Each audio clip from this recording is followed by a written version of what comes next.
Ke aloha kakahiaka kako, and welcome to the Office of Hawaiian Affairs, the emergency meeting of the OHA Board of Trustees. Today is Monday, August 17th, 2026. The current time right now is 10:05 in the morning. Please let the record reflect that. Trustees and beneficiaries and members of our community, roll call vote. stand by, Chair Emerita. The Office of Hawaiian Affairs is convening in an emergency meeting of the Board of Trustees pursuant to Hawaii Revised Statutes 92.8a. The Office of Hawaiian Affairs Board of Trustees finds that an imminent peril to the public health, safety, and welfare exists that requires a meeting of the board in less time than provided under Hawaii Revised Statutes 92-7. Specifically, over the weekend and over the last 72 hours, Tropical Storm Lala, which intensified in strength to become a Category 1 Hurricane Lala, caused devastating and widespread damage across the state, but specifically on Hawaii Island, with severe impacts in the Ka'u region, including the communities of Pahala, Na'alehu, and Waiohinu. Torrential rainfall and extreme flooding have damaged and destroyed homes, bridges, roads, utilities, and other critical infrastructure. They have isolated communities. The communities of Pahala, Waiohinu, and Na'alehu are isolated to a degree at this time from normal vehicular traffic. It has disrupted electrical service and transportation, displaced residents, and created continuing threats to public health and safety. Current reports indicate that homes in Na'alehu were swept away by floodwaters. A resident was rescued after being swept away in Waiohinu, and at least 6 bridges were either destroyed or inaccessible or unable to be crossed by normal vehicular traffic in Ka'u on Highway 11. And severe flooding and infrastructure damage has left Pahala isolated and significantly impaired access into and throughout portions of the district. Widespread electrical outages have also affected Hawaii Island, while damaged roads, downed trees, debris, flooding, and other hazardous conditions continue to impede access and recovery efforts. The board further finds that the full extent of the damage continues to be assessed and that conditions on the ground remain fluid. And as we speak, Governor Green, Mayor Alameda, members of their cabinet, state and county civil defense, and FEMA are conducting response and assessment of the damage and to be determined recovery operations at this time. And this will be ongoing for the foreseeable future as residents in the affected areas continue to face hazards associated with damaged infrastructure, debris, contamination, electrical systems, interrupted utilities, and limited transportation access. The board further finds that the District of Ka'u is home to a significant Native Hawaiian population and that the impacts of Hurricane Lala therefore directly and substantially affect OHA's beneficiaries. Latest census data identifies that there is an estimated 3,041 Native Hawaiians that live in the Ka'u and Kalai South Point areas, constituting approximately 34% of the total population of the Ka'u area. The board further finds that our Native Hawaiian individuals, families, and communities in Ka'u and elsewhere on Hawaii Island have experienced immediate and ongoing impacts from Hurricane Lala. The board also finds that timely coordination and potential district. The chair has convened this emergency meeting of the Board of Trustees and is asking the board to waive the regular 6-day notice period because of the undue delay. OHA's ability to respond during a period of urgent need could increase the risk of further harm to affected beneficiaries. What the chair would like to do is take the board into an emergency meeting that requires a 2/3 majority of the Board of Trustees to do that. If the 2/3 of the majority of the board agrees, we will go into an emergency meeting. We will take up new business, which would be agenda item number 2. The chair will recognize the administration who has worked over the weekend, in particularly yesterday, to put together the best information they can to report back to the Board of Trustees so the board can make the best decision today to be able to prepare for the current assessment and the needs and how OHA can react to supporting our Native Hawaiian beneficiaries in the Ka'u district. And so that is the justification for convening the board today and for the chair's desire to take the board into an emergency meeting. Kapono, board counsel, is there anything else to read into the record before we do a roll call vote? Okay. Then at this time, let's do a roll call vote. Lehua. Trustee Ahuna. Aye. Trustee Akaka. I believe this is for the two-thirds. This is roll call vote to establish a quorum and to establish a 2/3 majority to convene an emergency session. Okay, mahalo. Trustee Akina. Aye. Trustee Alapa. Aye. Trustee Galuteria. Aye. Trustee Lindsay. Aye. Trustee Souza. Aye. Trustee Wahi is not online. Chair Kahele. Aye. You have 8 yes votes. You have quorum and you've got more than 2/3. Okay.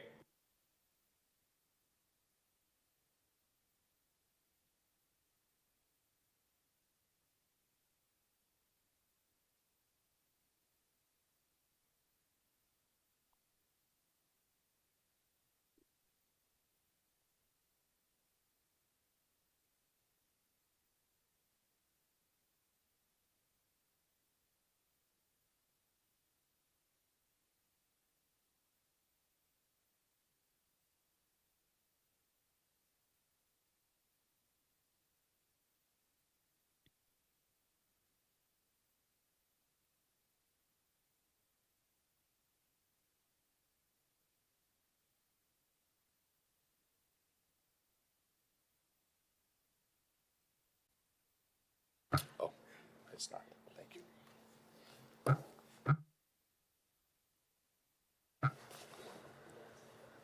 Okay, so we are recognizing our interim chief administrator, Summer Silva. Hey, Summer. And feel free to invite anyone else you would like to invite to the table. Okay, that's a good point. So yeah, you can invite whoever you want to come up. But before we move to the administration's update, do you have any public testimony on the current agenda item we're on, which is item number 2, which is new business, and that is to discuss the impacts of Hurricane Lala on Hawaii Island and consideration of OHA's emergency response options, including the potential authorization and deployment of emergency financial assistance through existing programs and funds and any related board action. Any public testimony? Yes, our first speaker is Lou Ann. Okay.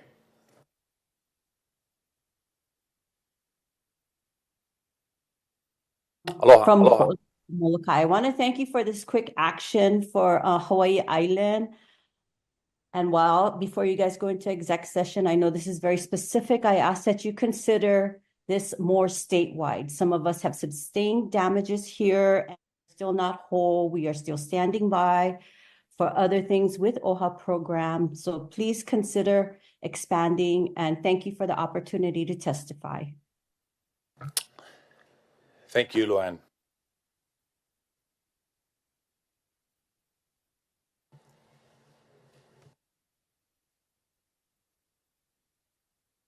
Anyone else signed up to testify?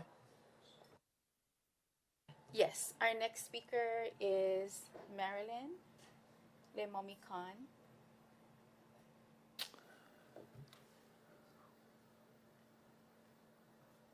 There she is. Aloha, Limomi. Aloha, Chair. Aloha. I'm glad to see that all of the trustees are well and present at this morning's meeting. I wish to echo the former speaker's request. Thank you for this special meeting to address the needs of the Ka'u community, but we know that due to the strength of this recent hurricane, that other Native Hawaiians were probably affected.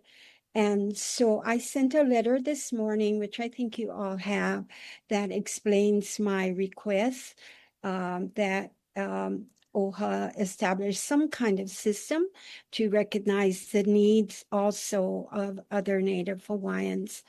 Mahalo nui loa again for the opportunity to testify and for your good work. Aloha. Mahalo, thank you. Anyone else, Lehua? Okay. Okay. We'll recognize the administration. Wonderful. Thank you. And yes, deep mahalo for coming together to allow for this emergency meeting, and to my administrative staff who have actually been working since Thursday evening in anticipation of what, were going to be very challenging circumstances. Planning had already started to begin, and I want to thank them for working over the weekend and addressing their own immediate family needs alongside our really vital and important mission here at OHA. I also sort of want to ground us, because I've had to ground myself too, in sort of the privilege of being in a position where we have sufficient, what feels like sufficient bounty, and a mission oriented towards meeting communities in dire need at this particular moment.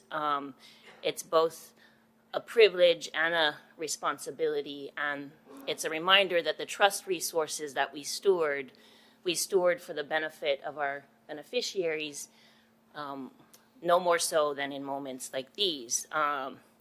We have an OHA staffer from our compliance division who is among the families who are landlocked and currently in inaccessible conditions, isolated from everywhere else on Hawaii Island that they normally have access to.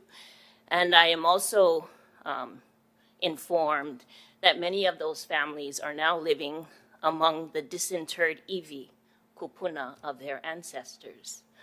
I am not familiar with conditions that would put our beneficiaries in that kind of challenging moment. And I flag that here not to sensationalize what's happening, but to underscore how unique, how dire, how urgent, and how appropriately responsive this office, the Office of Hawaiian Affairs, is poised to address those very unique needs in the Ka'u region.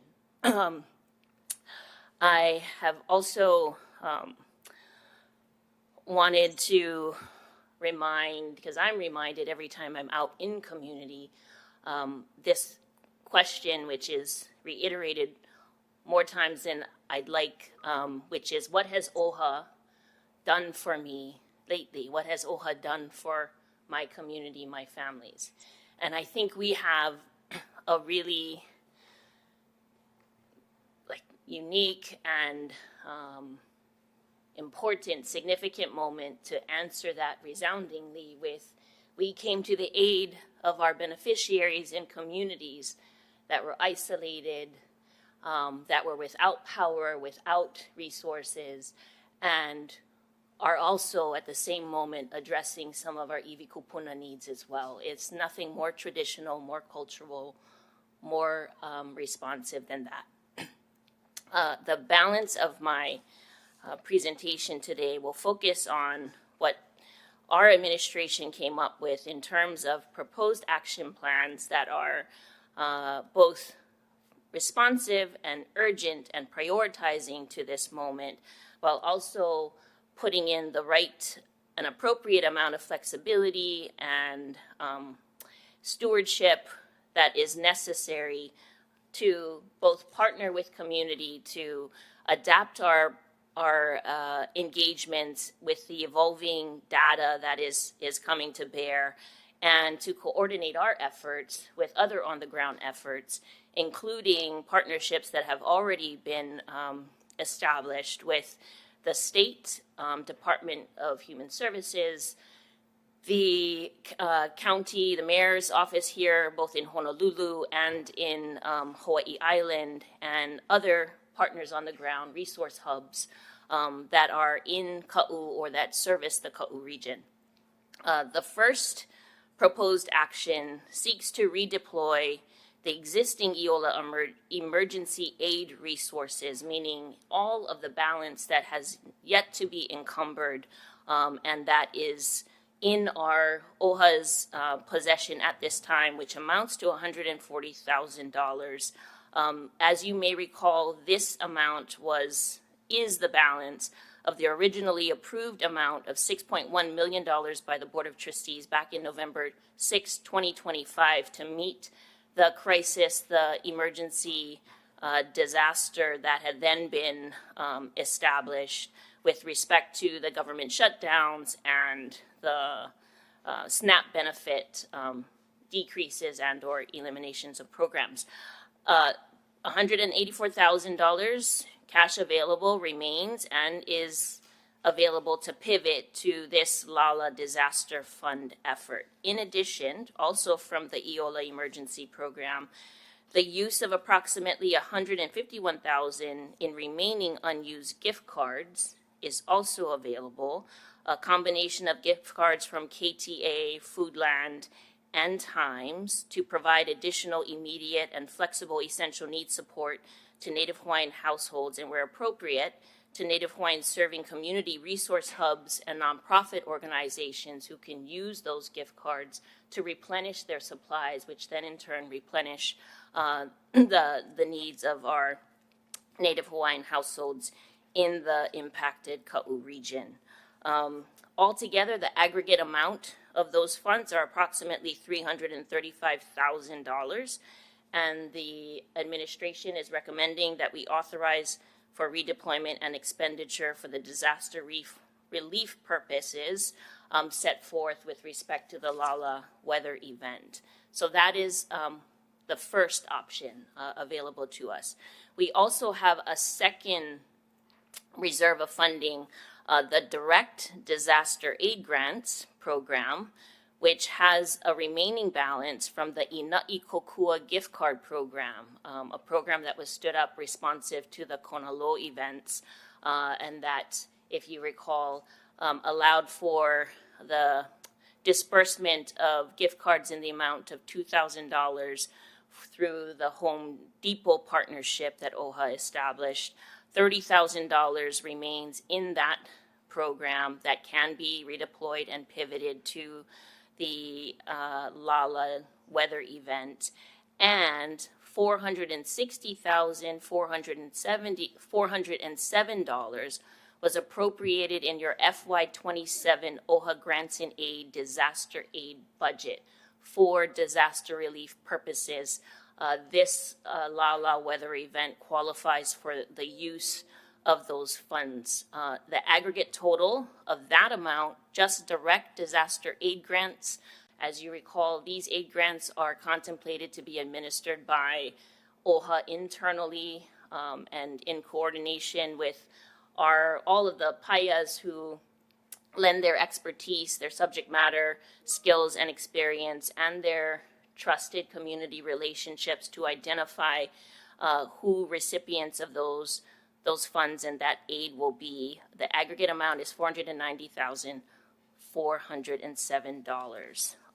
The total aggregate between options 1 and option 2 amounts to $826,717. I offer those two in separate options and tranches, though you are free to direct this administration to,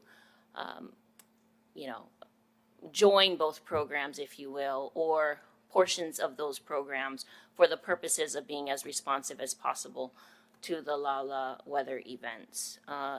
lastly, the administration asks for some operational flexibility and continuing authority to respond to evolving conditions. We are just, 24 to 48 hours out from the center of the event, if you will. And the fact that we are poised to make monies and funding and services readily available to our communities in need is something that I think we should be really proud of. At the same time, we are mindful that data and damage assessments are coming in as we speak and are evolving, and that our ability to be as responsive as possible without having to protract the ability to move those funds and those services into community requires some confidence and some trust on this board's kuleana towards the administration to have some flexibility and some continuing authority to be able to meet those evolving needs. And so we ask for an action item that builds in that kind of discretion with the appropriate guardrails.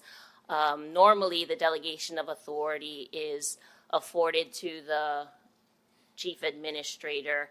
I am asking that decision-making authority be in partnership with who I think on staff are appropriate like checks and balances, which include the general counsel, which include our chief financial officer, which will include our director of community engagement, and which I also am asking include our strategy and implementation economics sustainability director, Pony, because of her experience also helping to navigate these kinds of disaster funds. So together, my authority will be informed by those staff members and their subject matter expertise. That is our proposed platform program, if you will, or framework for the moment. Pony did us a huge favor by providing a PowerPoint that essentially, if we can share that on the screen, that illustrates the phased approach to the disaster relief deployment that I just spoke to. We did this, or she did this early this morning, so I'm going to read through it alongside all of you to illustrate sort of what is being contemplated here, right? Like, again, we are in a fortuitous position that we can be as responsive as we are being as an agency dedicated to meeting the needs of Native Hawaiian beneficiaries. And that phase one, immediate relief and stabilization, is what we envision the first tranche of redeployed EOLA funds be dedicated towards. So maximum flexibility in that first tranche, which is both a combination of cash resources and unused gift cards to meet the moment. And as needs become clearer over time, phase two is this targeted recovery and gap filling, which is what we've learned our direct disaster aid grants program is best positioned to fulfill. That particular phase of our funding disbursement will be informed by that evolving data landscape, will be informed by frameworks and templates that have worked for us in the past, and then integrating learnings and do-betters that we've also learned along the way to stand up disaster relief programs responsive to the needs of the community. And then phase three is a continuation, a sustainability of that effort, and that's where the delegation of authority, the flexibility, the operational flexibility, and the continuing authority to remain responsive to those conditions rest. I will say, it goes without saying that we have developed a situational report framework and cadence that is weekly and provides for the kinds of details that an auditor, that a trustee, that anyone in the community would want to have on hand to demonstrate exactly how those monies are being used, where the funds are being deployed, both geographically, island-wide, to the extent we have data related to demographics. We will maintain that sit-rep cadence for all of the funds that are authorized for our use and disbursement today, and remain willing to present at any agendized meeting on maybe more robust or more substantive or more contextual explanations related to those sit-rep details. But yes, I want to thank Pony for developing this illustration, and if you have any questions, I'm happy to respond to them. Okay, thanks, Summer, for that update. Trustees, we are, barely into the phase one immediate response phase of this natural disaster. Clearly, it's a rapidly unfolding situation, especially in the Ka'u region. We know other areas of the state were hit as well, but Ka'u was hit especially hard.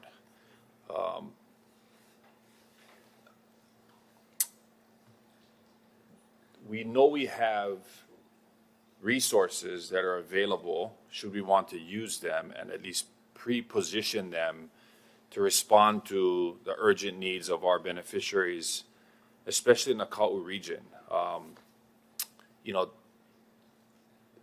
From the conversations I had, and yesterday I had numerous conversations with the governor and the Attorney General's office and Mayor Alameda's team.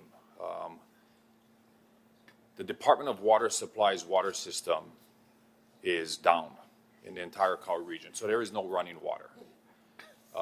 Helco is down in multiple parts of the state, right? There's, I think, just under 200,000 residents or households that do not have power, but the entire Ka'u region has no power.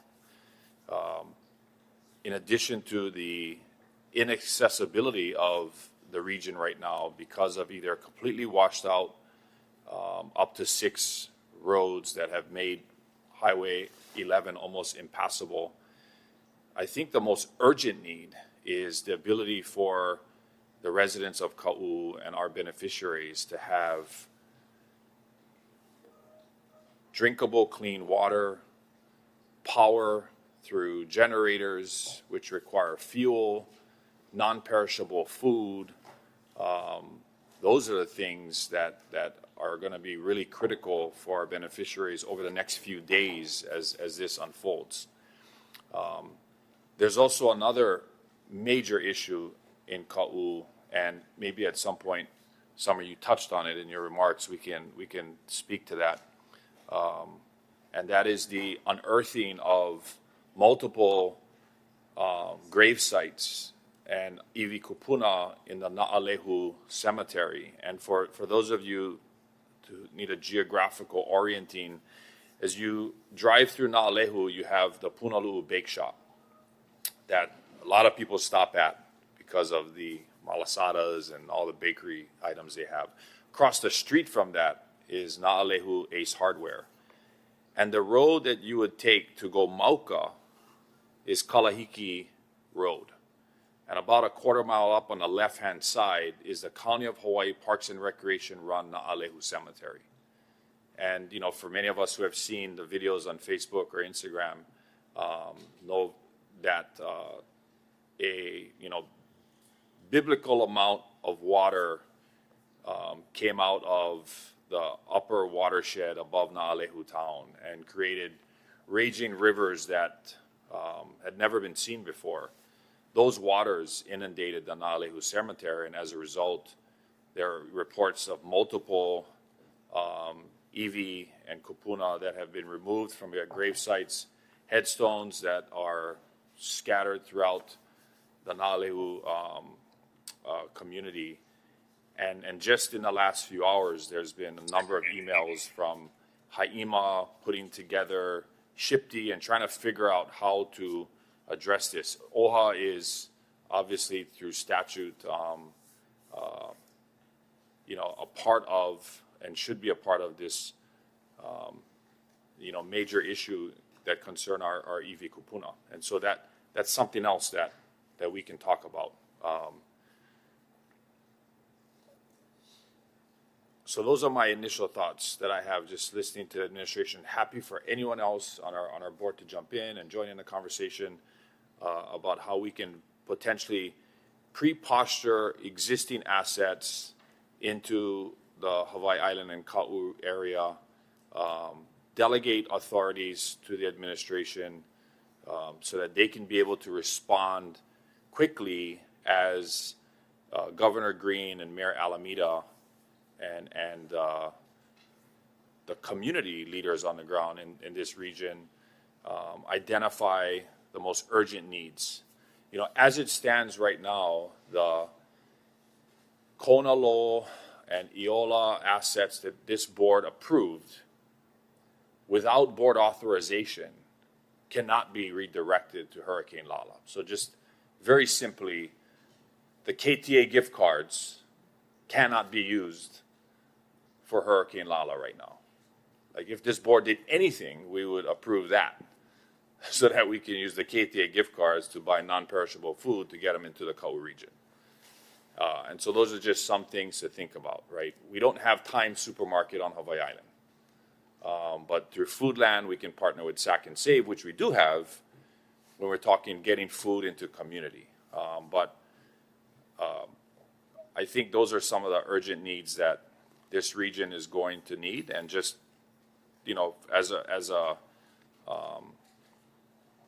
to frame the board in our, data, and I thank Carla and R&E for providing this, is 3,041 Native Hawaiians live in the Ka'u and Kalai areas. That constitutes 34% of the total population of this region. 215 Native Hawaiians have identified as age 65 and older that live in Ka'u and Kalai. There's 831 Native Hawaiian households, which represent 25% of all households in the Ka'u area. And of those 831 households, 603 are owner-occupied, which are 73% of all households in the Ka'u area that are Native Hawaiian. So a significant and substantial amount of OHA's beneficiaries are being affected at this time. And so that's kind of how I see why this board has convened and why we are leaning forward while the subject matter experts are on the ground right now doing their assessment, so that if this board takes action and comes together on some type of initial relief package, that when that assessment is made and determined as early as today, our BSAs and our Hawaii Island team can start moving quickly. I'd also add that last year, our Hawaii Island team established satellite office locations throughout Hawaii Island. And so they have spent a significant amount of time in the Pahala and Na'alehu area having satellite office locations, remote locations over the last year. And so they've had a chance to develop relationships in the Na'alehu, Waiohinu, and Ka'u communities that they can reach out to. But I will say, as someone who has tried to reach out to some of those very people yesterday, they're not answering the phone. I reached out to Dane and Terry Shibuya and was unable to get them on the phone. And part of the reason is the lack of cell service and cell towers that are not working in the Ka'u region. We have internet issues here. We can't get Trustee Wahe online because he has internet issues, and that's here on Oahu. So you can imagine what Ka'u is like. So it's not that easy to reach people. But we have had a report from one of our internal OHA staff members as part of the advocacy team that lives in Pahala that was able to give us some information yesterday and also let us know that he was safe and his family was safe. But those are some of the issues that we're having right now. So I'm going to stop there and open it up for any trustee to contribute to the conversation. Chair? Hey, Chair Merida. Mahalo. I'd like to acknowledge the two beneficiaries that gave testimony in that maybe we should consider a tier of damages and have an assessor go out to any beneficiary in the state of Hawaii that has suffered severe damage and unlivable conditions and give them an opportunity of also getting help from us. I agree that we're centraling in on Naalehu because I watched it very carefully over the weekend. But there has been some devastating problems on Maui as well. But I see a tier in that maybe that's what we need to do. Some damages are not serious enough so that the people are displaced from their homes. But there are some whose homes have floated away and they certainly need help. So if we can consider that, I think that would be helpful with the resources that we have. And I also believe very strongly that the monies should be distributed by our staff and that it not go out of OHA. I feel very strongly about that. Thank you. Thanks, Chair Murda. Trustee Souza, Vice Chair Souza, and then Trustee Ahuna.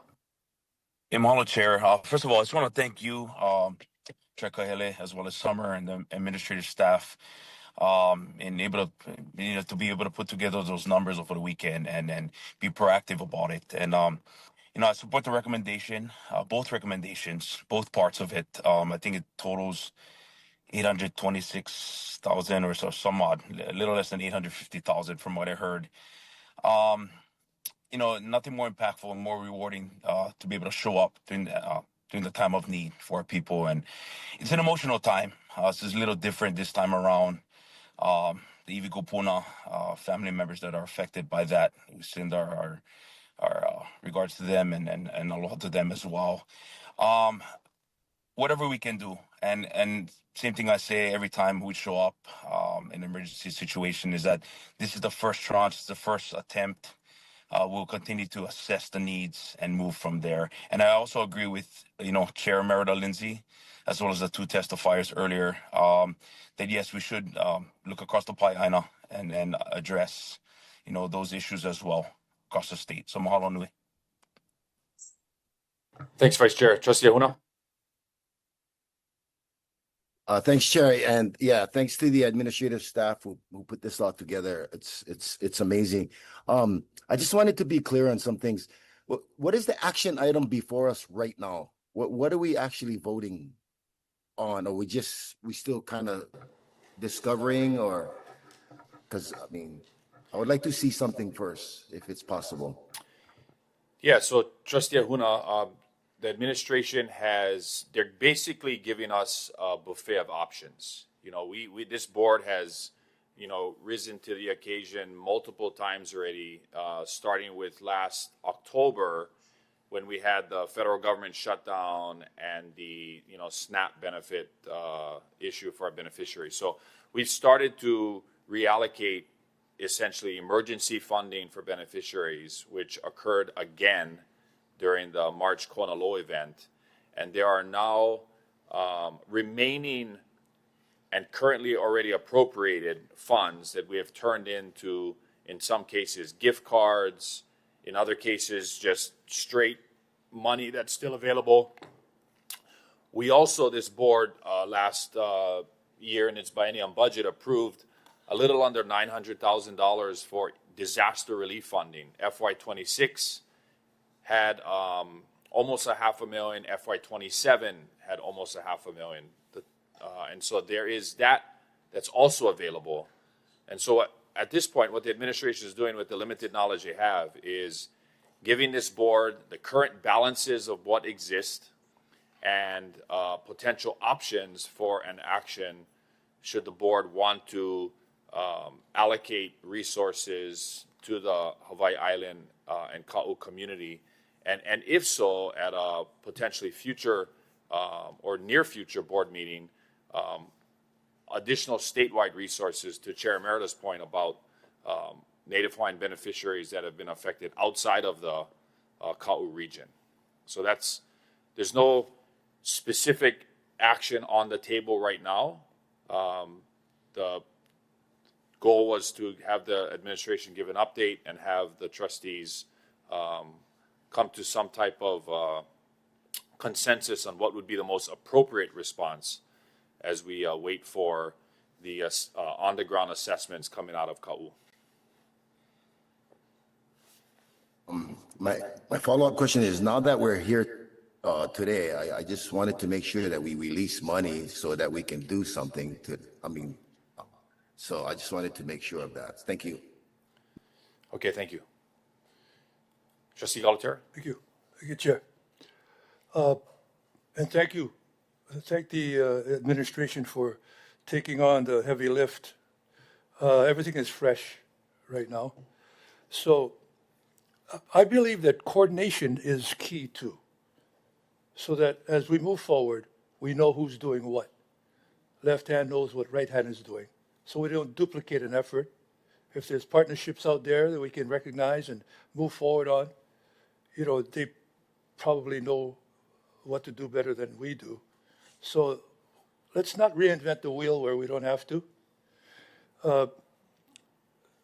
Secondly, from a practical perspective, who's going to fix the bridges? County, state? When you talked to governor yesterday? The civil defense has already put out a message this morning, Hawaii County, that they are doing emergency road repair in areas that they can attempt to fix, right? Accessibility is going to be vital. And there's several, at least two bridges, if you're coming on Highway 11 from Volcano, going to Ka'u, before you get to Pahala, there's at least 2 or 3 bridges that are potentially, uncrossable by a vehicle. If the waters have subsided, you could cross on foot, but getting heavy equipment across those bridges are right now, I think, the top goal of State Department of Transportation and Mayor Alameda's team to get that repaired so that you can get vehicles across. I know that people have been volunteering helicopter drops. One of the things that we have available to us is a helicopter contract through our land PAIA because of the Va'okele Opuna efforts we do. So we also have the ability to contract and utilize helicopter services to get equipment, most urgent items into the Pahala area with an appropriate landing site, obviously. So I think everyone is focused on the accessibility piece. So just for clarity, we're looking at food, water, power. So if we had 3 categories to concentrate on, would we be looking at getting these elements on the ground over there? Yep. And I would say that with power goes fuel, right?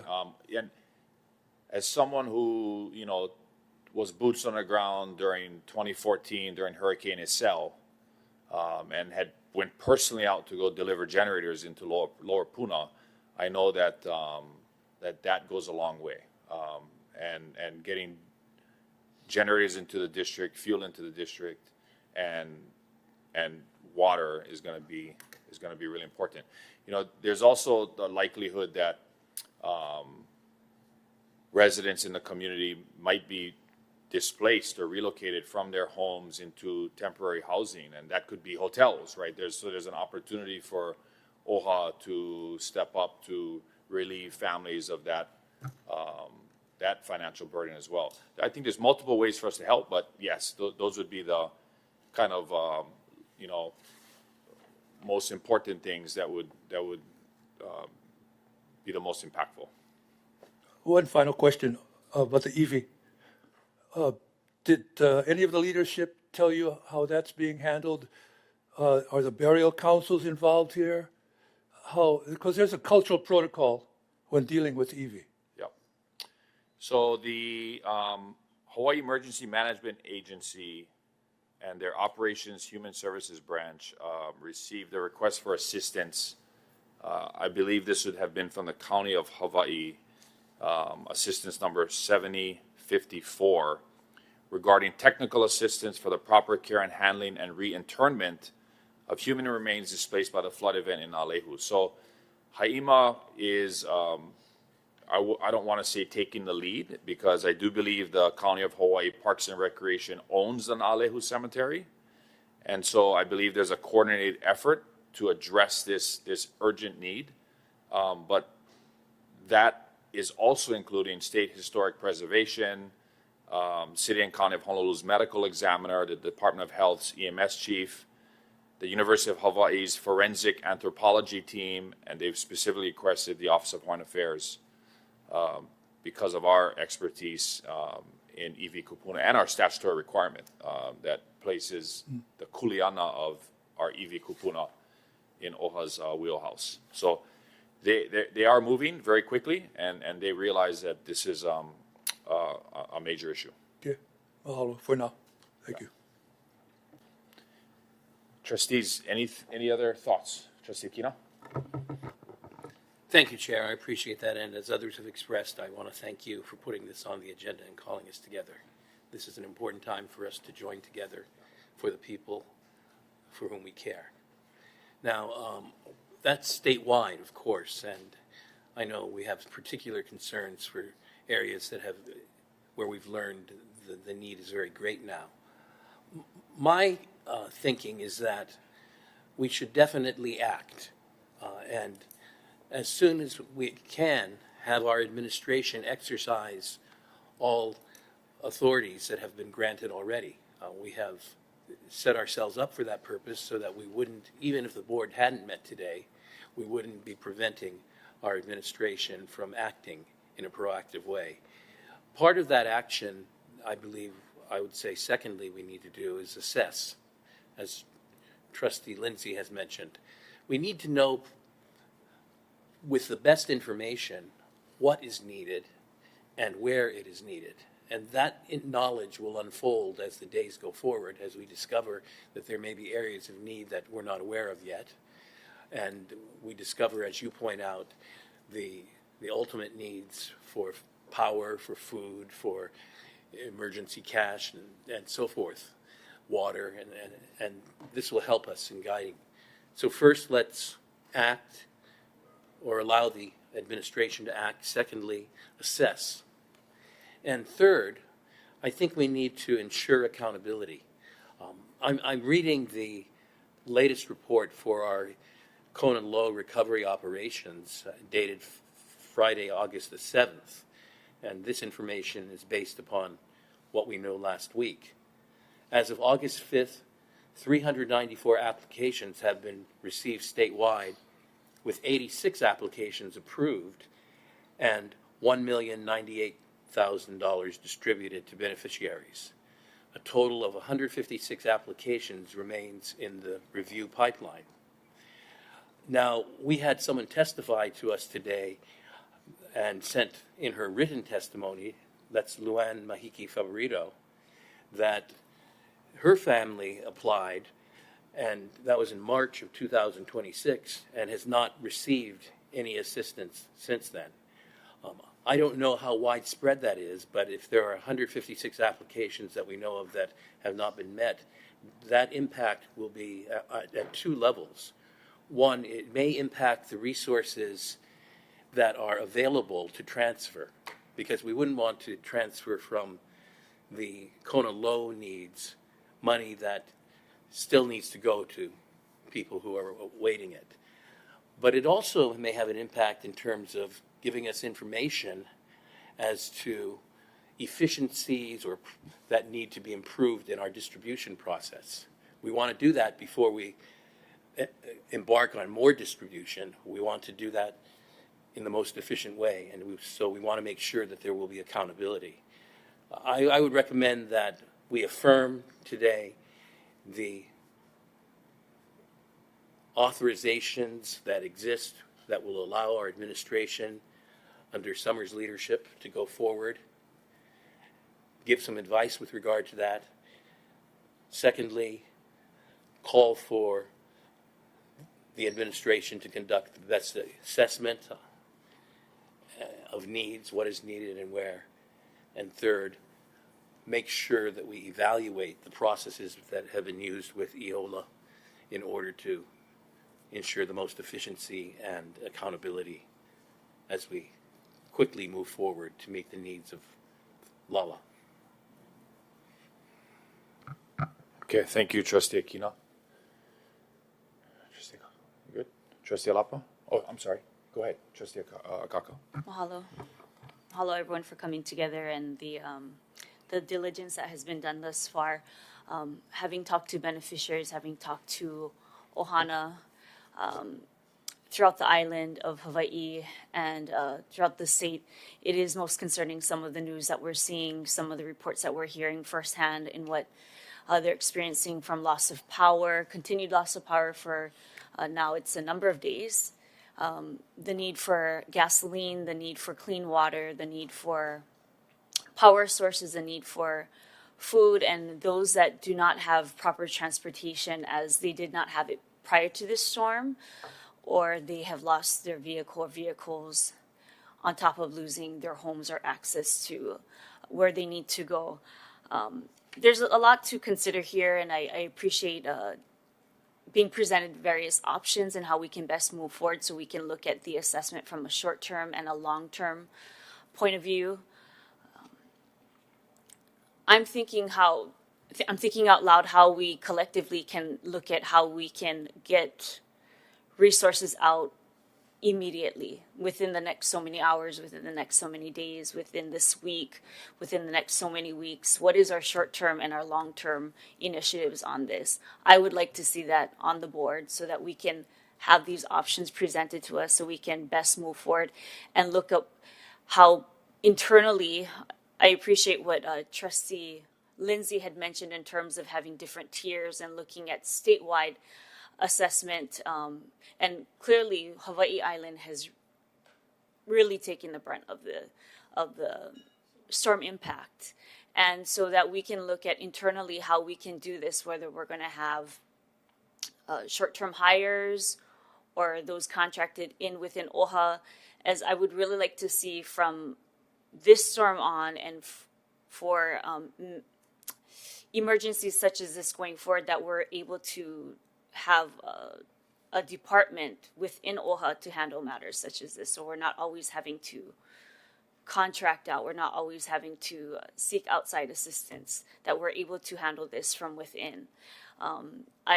Having read the correspondence from our beneficiaries and hearing the testimony today, mahalo to these beneficiaries for sharing their mana'o from a call line at OHA. Great suggestion. I think that we immediately need to have staff go to the islands that were most heavily impacted and assess as possible and look at what that would look like from a budgetary standpoint and from an ability of how we can what we can do within the time frame, and have some pretty reasonable timelines and budget amounts that we can work with. And I would appreciate being able to see that as early as during this meeting on the board, if that is at all possible. I know that certain renderings were put up, so I don't know if that could be put up side by side on the screen, or there's certain figures that haven't been shared yet that we can have as far as further data that we can work with. I know what I know based on the press conferences that I have seen over the weekend from Hawaii County, from the governor's office. I too am incredibly sad in having gotten a call yesterday morning from my ohana regarding the surfacing of those that are resting in Na'alehu Cemetery. And I do recall the Hawaii County Mayor mentioning that it is indeed under the provision of the Hawaii County, and this does fall under Parks and Recreation. And it was ensured by the mayor that they will handle this as it needs to and I would imagine with the utmost dignity.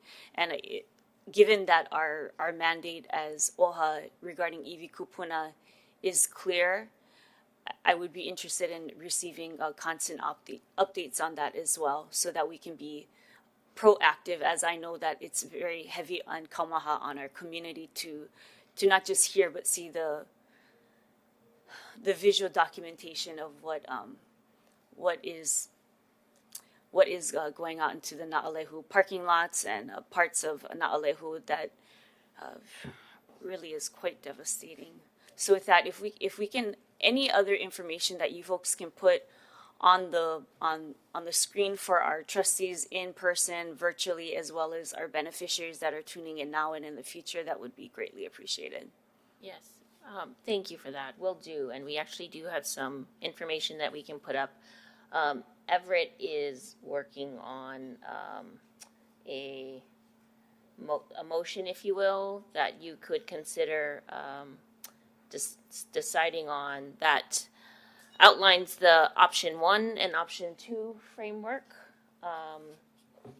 Before you put that up, okay. To orient our trustees,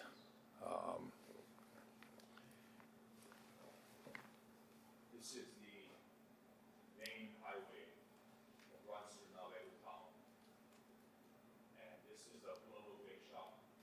This is where Ace Hardware is, the modern church is here, and this is where the Na'alehu cemetery is. You've seen a lot of videos about it. I know this information, but given that you're sharing this, can you share with them where's Malka and where's Makai, so they have an understanding? Malka would be above the cemetery, Makai would be below, and We cannot hear Chair. can you? Yeah, so here's Hawaii Belt Road and the main road that goes right through the heart of Na'alehu town. The Na'alehu Shopping Center would be kind of at this intersection of Kalahiki Road. On one corner is the Punaluu Bake Shop. The other corner is Na'alehu Ace Hardware. And just up the road on the right-hand side is the Mormon Church. This Kalahiki Road, which you would make a right-hand turn and go Mauka, about a quarter mile up the road on the left-hand side is where the Na'alehu Cemetery is. If you go to the next photo, Pam, or Lehua, this is a picture of the Ace Hardware. You can see the Punaluu Bake Shop and the debris. And if you go to the next photo and you scroll in, you can see the entire road is full with debris. So that's just on the road. The cemetery would be up here. And there were reports that there were caskets down by Ace Hardware, a quarter mile down from the cemetery. So, to trust, Trustee Akaka's point, it's a catastrophic And in the issue. Punaluu Bake Shop parking area and so forth. Yeah, I don't know the state of the Punaluu Bake Shop, but you can tell by the amount of trees and debris and rocks and earth that, a significant amount of debris and water, rushed right through the heart of Na'alehu town, in particular, this road. Vice Chair Souza?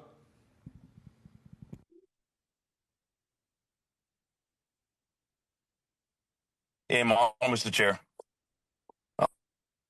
Make sure that everyone understands this too. I mean, we're trying to act immediately. We heard, right? Generators, water, fuel, that kind of stuff. And so I think there's numbers that were put together today. And there's also $55 million, I'll tell you that right now, from the state, right? That's immediate assistance. And so there's options moving forward.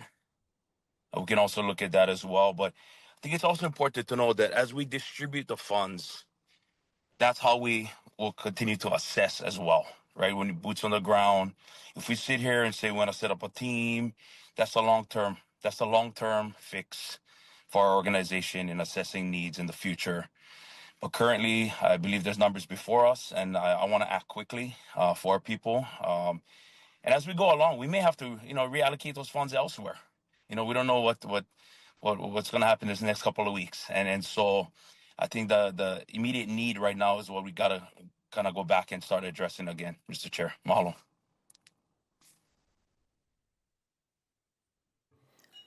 Mahalo. As health and safety is the short and long-term goal that we're looking at, also hearing the 55 million, as opportune as that would seem,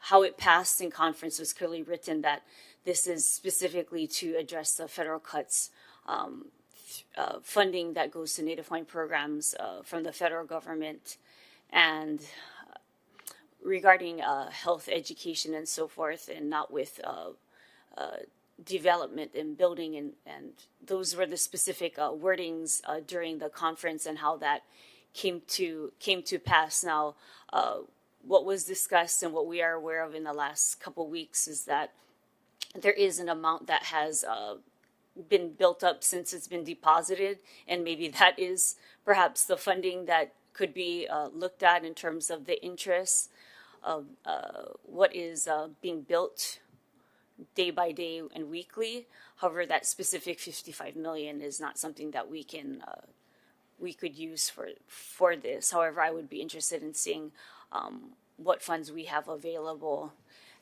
to specifically address this disaster. Mahalo. Chair? Yeah, we'll go Trustee Galataire, then Susan Ahuna. Yeah, just to follow up on what Trustee Akaka mentioned, the 55 million has already accrued 60,000, I believe, something like that.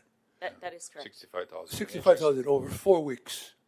So I don't think there's any provision in SB 903 that addresses the interest. That is correct. So that would be available if we so choose.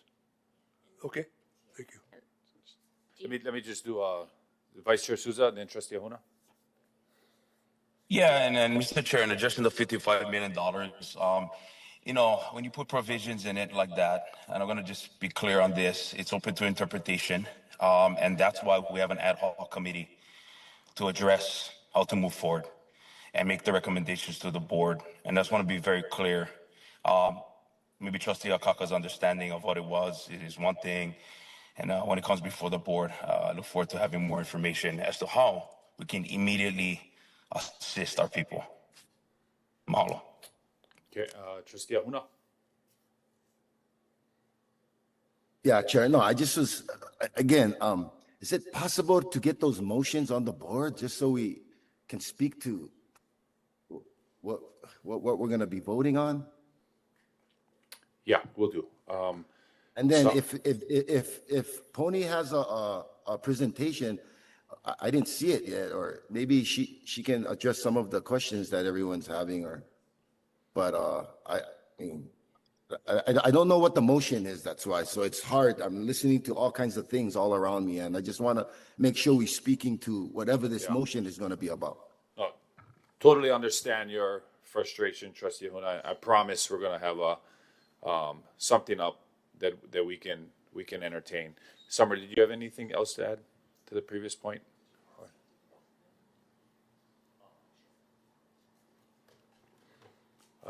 Is it Everett?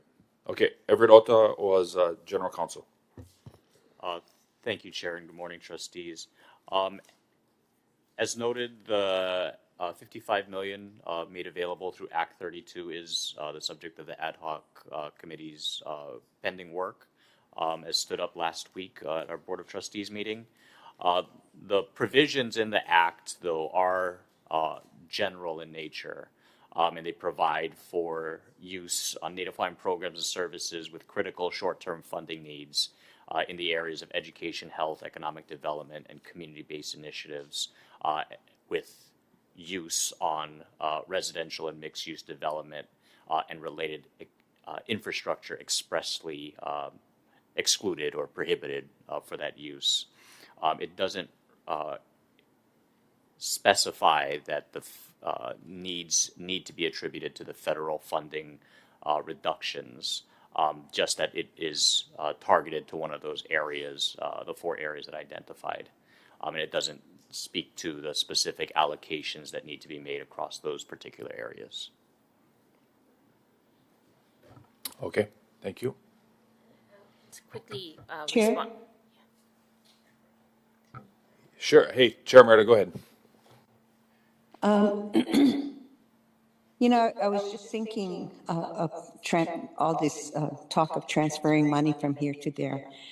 I'm okay with keeping the Konalo monies where they are and initiating new monies for this devastation so that it can be kept in order as we expend. I think that would make it cleaner. Because, you know, the checks have not all gone out for Konalo. That's what concerns me. So if we keep that money, it's easier to account for it. And then we just create a new budget like we did the fire in Maui. It had its own budget. Konalo can have its own budget. And now the devastation from this storm can have its own budget. Okay, I just have a question though. We're not talking about that. Okay, thank you. Yeah. Can you please clarify? Yes. If I could maybe, Chair Kahele. Thank you to the trustees who've expressed concerns about the ongoing needs and funding that was allocated to the Kona Low relief effort that this board approved back in March. But to clarify, the funding that has been identified and discussed today for redeployment for immediate assistance in response to the Hurricane Lala weather events, that is not coming from the Kona Low funding. The Kona Low funding was, as approved by this board, a redeployment of approximately $3 million, split between $2.9 million to go toward direct assistance to beneficiaries and $100,000 to go to support community hubs responding to the Kona Low events. That $3 million was taken and redeployed from the original approval of this board back in November of 2025, where the board approved $6.1 million for the federal furlough response and the SNAP recipients, the furloughed worker assistance. But there was funds remaining from that November effort, and $3 million of that was carved out and redeployed toward Kona Low events. But in kind of working through the closeout of the first program and redeploying those funds to the Kona Low assistance, there is this remaining balance of approximately $184,000 that was remaining and unallocated from those monies originally encumbered back in November. And those funds have been subsequently returned to OHA from Hawaiian Council, which implemented that November funding effort. So that money, as well as the gift cards at an approximate value of $151,000, is what is currently before the board as options for immediate deployment. They are not spoken for other than they were previously to be put towards those federal furlough efforts, but we now have them as available. So they're not otherwise taking away anything from our Kona Low relief. And in fact, we have a contract amendment to utilize those funds to continue the back applications that are just awaiting funding. But that is also covered by this contract amendment, and we're going through a process with Hawaiian Council to prudently disperse those funds as they demonstrate the drawdown and payment of those funds to beneficiaries in the Kona Low relief. But again, not to overly complicate this, but those are different from the funds that we have now presented to the board this morning for consideration. And I will add that to make that more explicitly and abundantly clear, Fiscal has requested that in whatever actions we take today, that we make explicit that we are using carryover funds from FY26. From FY25 that were never used in order to make available into this particular Lala weather event redeployment, if you will. So we can clean up our books if we make explicit and include in whatever action you take today that those remaining funds, again, the aggregate of that amount is $335,000, will be carried over and redeployed for this Lala weather event purpose. I wanted to say that the tiered damage assessment kind of effort that Trustee Hulu raised initially in our discussion today is exactly the kind of more planful, thoughtful framing that we can apply towards the direct disaster in aid relief that we have aggregated at $490,407, which we envision being part of that phase 2 phase for addressing Lala weather event relief. The immediate relief and stabilization phase would be the use of these funds, the federal shutdown funds that would be sitting and idle, if you will, but for our directing them to this very urgent, this very pressing, and this very unique to the Ka'u region need.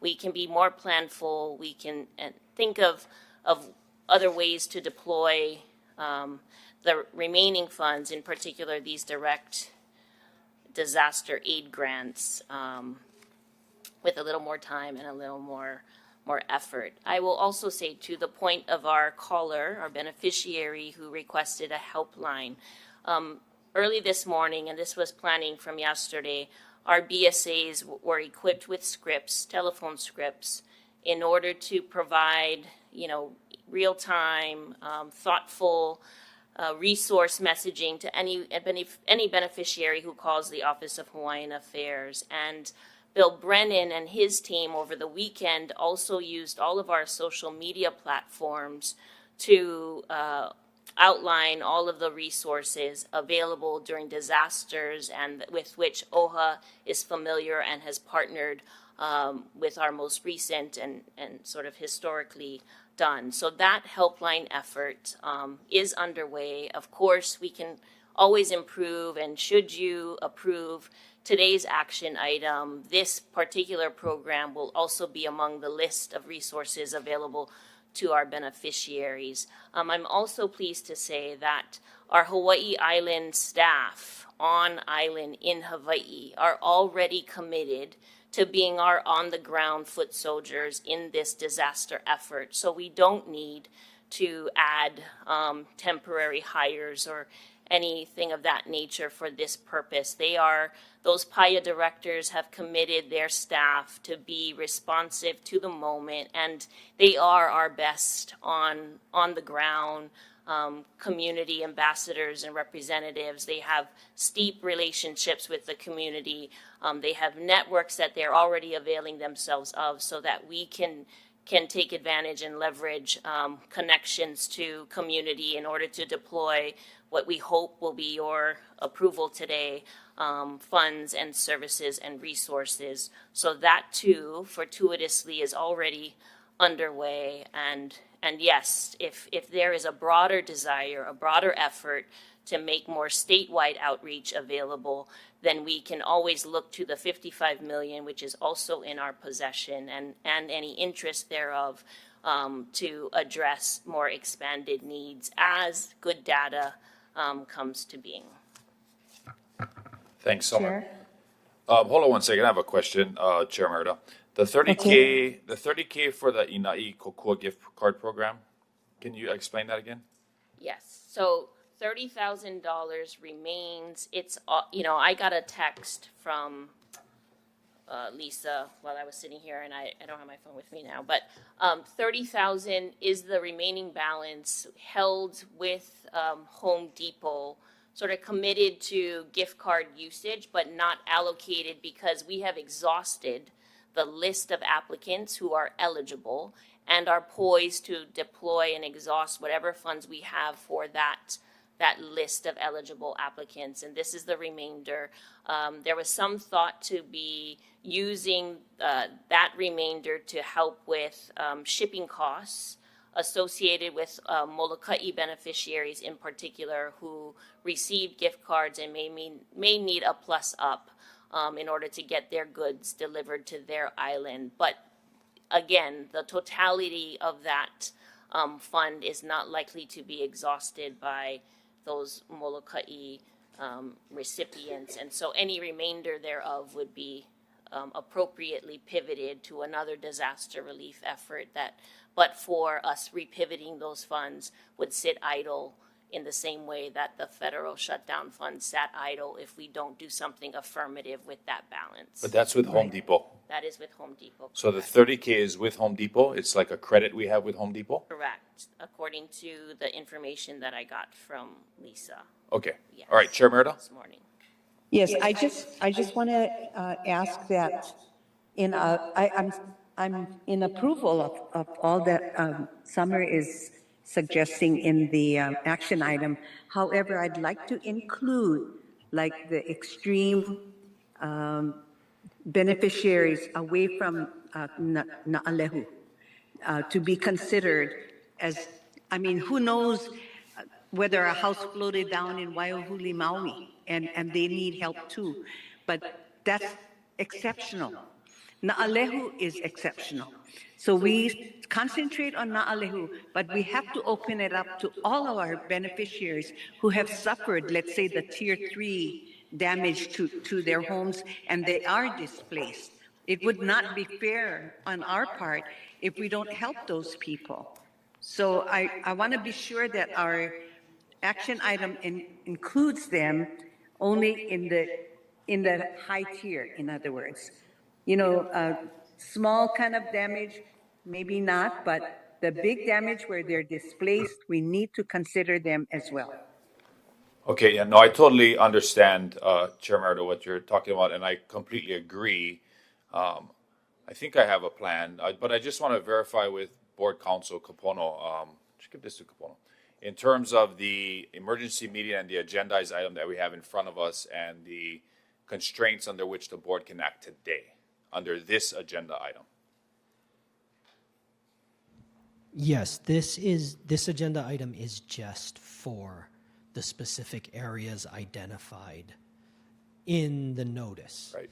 So I think what you want to do is instruct, which what I'm hearing is instruct admin to come up with something to include the entirety of the state, but I don't believe you can vote on that presently. Right. Okay, yeah. We couldn't approve anything in Hilo or Puna or Kohala right now. This is Ka'u, right, where at least from the reports we've gotten, the most widespread danger, imminent life type of natural disaster occurs. And I don't disagree that we should expand our efforts, given the resources we have, to other areas of the state that are in desperate need as well. And I would charge the administration to assess that and come up with that, and we can agendize that in another meeting or of the board, whether we convene in an emergency meeting in the next coming days, or we have another board meeting coming up in 10 days on the 27th. Now that may be too far away. So, you have my commitment that we can pull the board together as soon as possible, in person, virtually, whatever is required. Today is this board acting for Ka'u and to provide an initial tranche of assets for Ka'u. And looking at what's available, one of the suggestions I would have, and just to ensure for the record, right, nothing in here, the 184,511.43, which are unused funds from EOLA, the 151,79,857, which is the totality of the Times, Foodland, and KTA gift cards, and the 30K Home Depot Inai Kokua gift card program, nothing takes away from the already board-approved Kona Low program and the several hundred or so applications that are still pending that Trustee Aquino referenced, correct? That's correct. Okay, so what my suggestion would be is we appropriate the 184,511.53, the full unused funds towards Ka'u, the Foodland and KTA gift cards, which can be used on Hawaii Island. We remove the Times gift cards, which are $350 gift cards. We have 108 of those, which total $37,800. Those could be used on Maui, Oahu, or Kauai, where Times has a presence. They have no presence on Hawaii Island. And then we also allocate the $30K Home Depot to that. I wouldn't touch the disaster aid today, the 460, 407. I would save that for potentially statewide efforts we would need, or reallocate some to Ka'u. So my just, without placing a motion on the table, I think at the very least we could do that. It would be $184,511.43 in unused funds.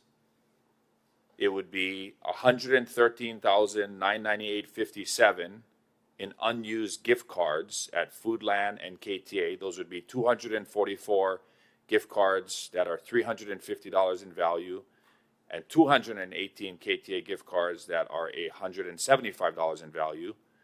And then finally, the $30,000 balance of the Ina'i Kokua gift card program, which is a credit we have at Home Depot. We have Home Depot in Hilo and also in Kona, but we could use that to potentially purchase generators or whatever critical items are needed. So the total amount of the board-approved appropriation for Ka'u would be, and somebody could total the numbers for me, but I believe it's about $328,000-ish. So it would be 184,511.43, 113,998.57,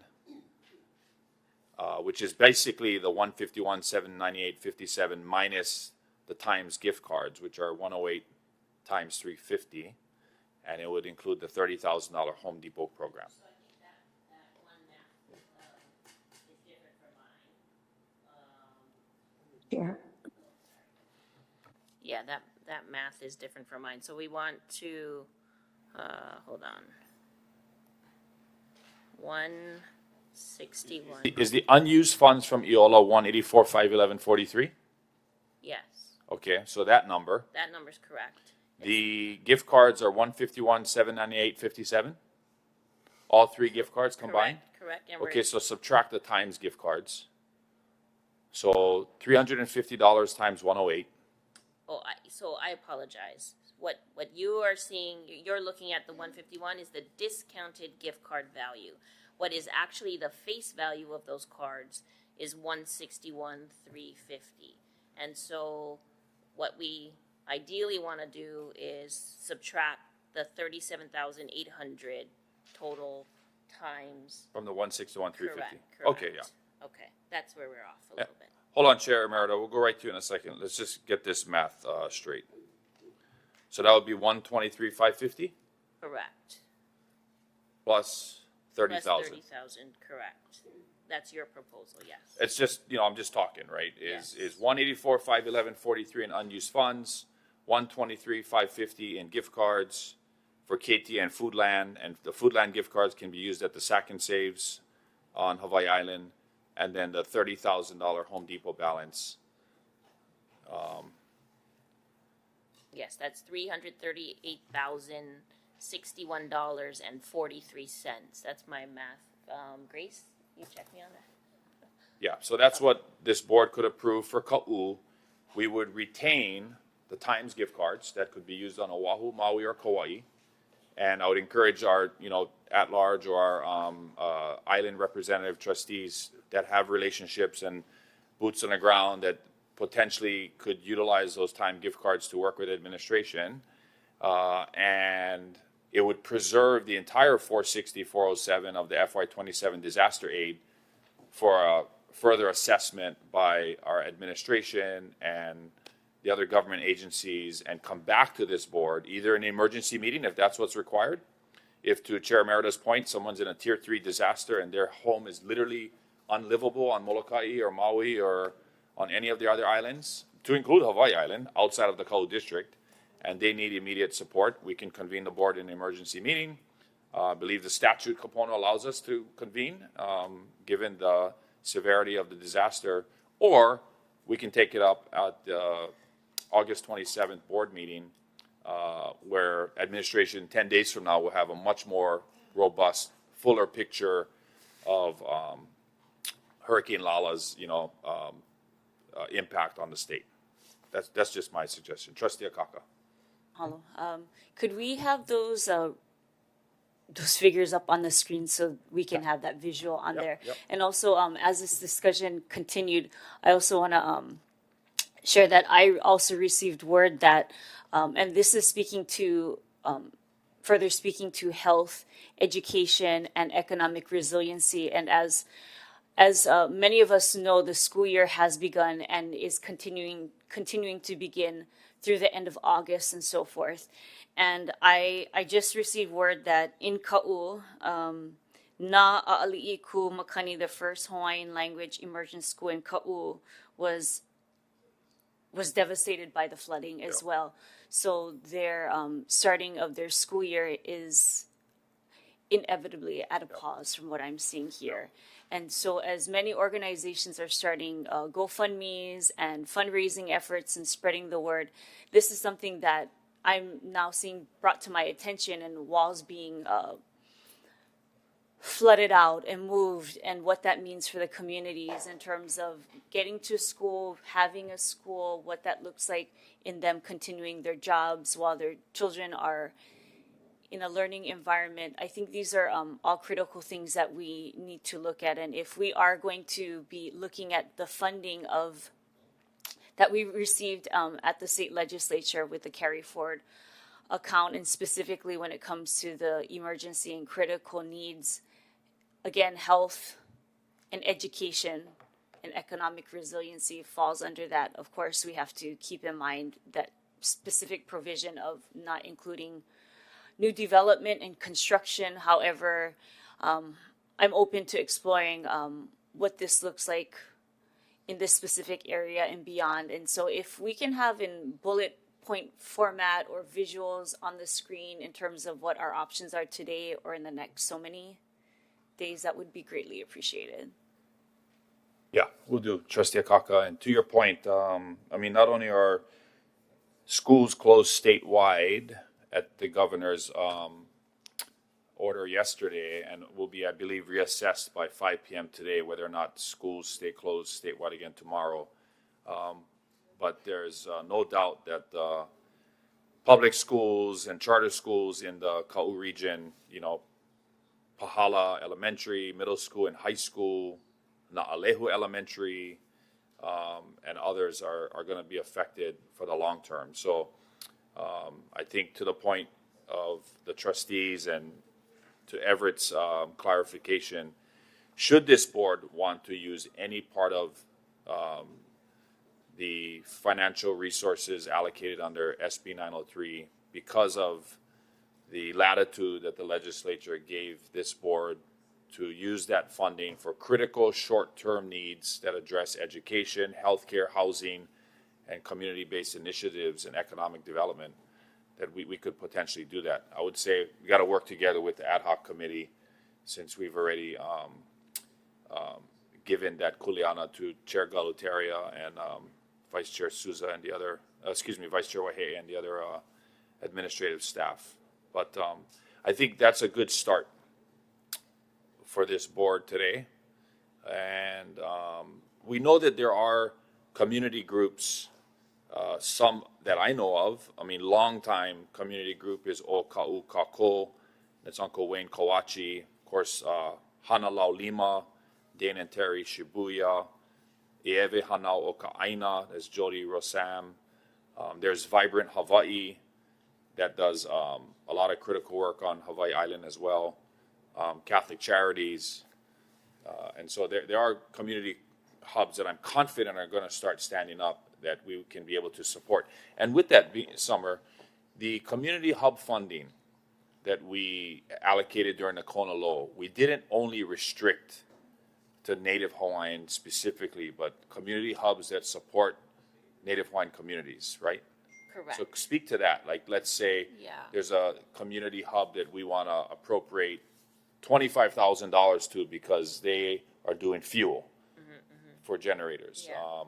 I think we wanted to give community hubs that we could vouch for, and that when I say we could vouch for, that have a record of, successful deployment, that have history with the communities that they're serving, but who are more disproportionately than not serving Native Hawaiians, because that demographic in that community of service is largely represented by our beneficiaries. We wanted to give them the maximum flexibility and access to resources that allow them to be responsive without being onerous upon people coming to them. And if you are visiting a community resource hub, you are in dire straits. That is not the first place of resource that you go to unless it's your last place of resort. And so going through a HRP verification process, or having people have to get their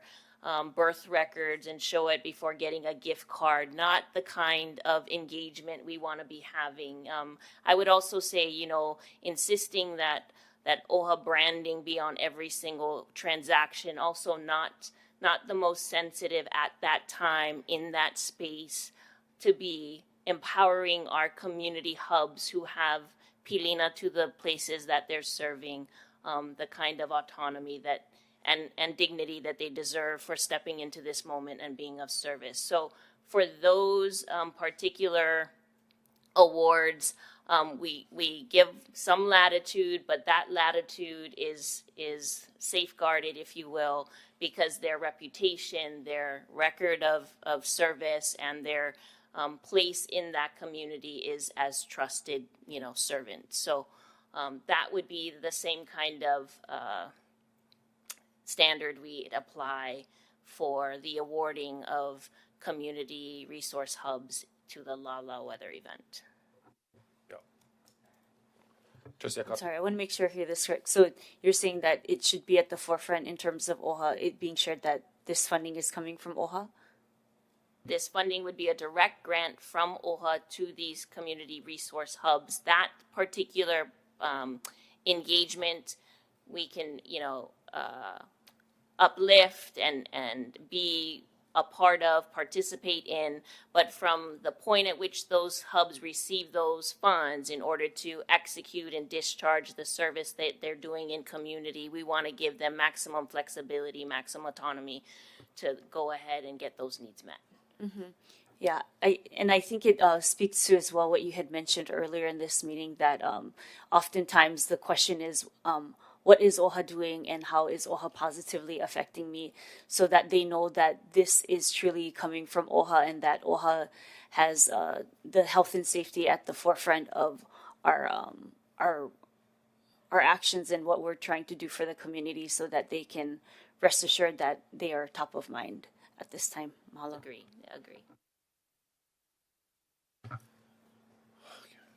Trustee Kino, your thoughts? I'm very glad that we can act quickly. I think that the administration has authorization and we can give guidance today. Looking forward to our further solutions. Okay. And I'm also glad to hear that we will not be diverting funding from the Kona Low funding. I think that my concern is that we be sure that we learn areas in which we could have better efficiency and accountability, so that we can make sure that our beneficiaries receive the promised funds in a very immediate way. Understood. And, I will say that the staff is so good. We integrate those efficiencies as we are administering the program to the extent practicable. And I've seen that firsthand, and I'm really grateful for how responsive our teams are when we receive feedback from beneficiaries, either in queues or who have yet to be vetted in terms of applications from trustees who flag certain applicants who, for whatever reason, had an initial encounter that was less successful. Their responsiveness makes me proud as an administrator. So thank you. We heed that advice.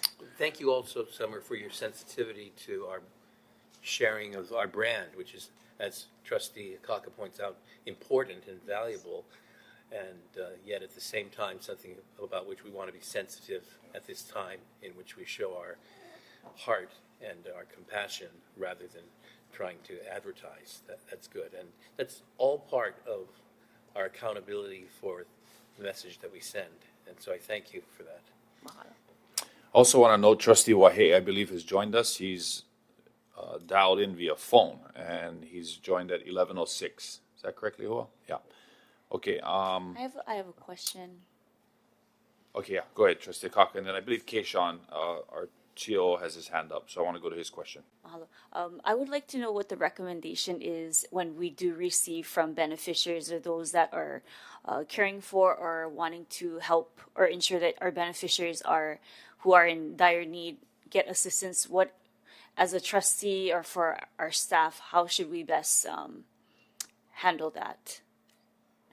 So you can route any of those concerns that come directly to your trustee office to myself and the director of whatever program it is. If that particular beneficiary has identified the program, generally, if you two-line, if you will, if it's through an email, the director of the program, and CC myself for awareness, for accountability, for circle back to make sure that that particular request was resolved, is always good measure and welcome.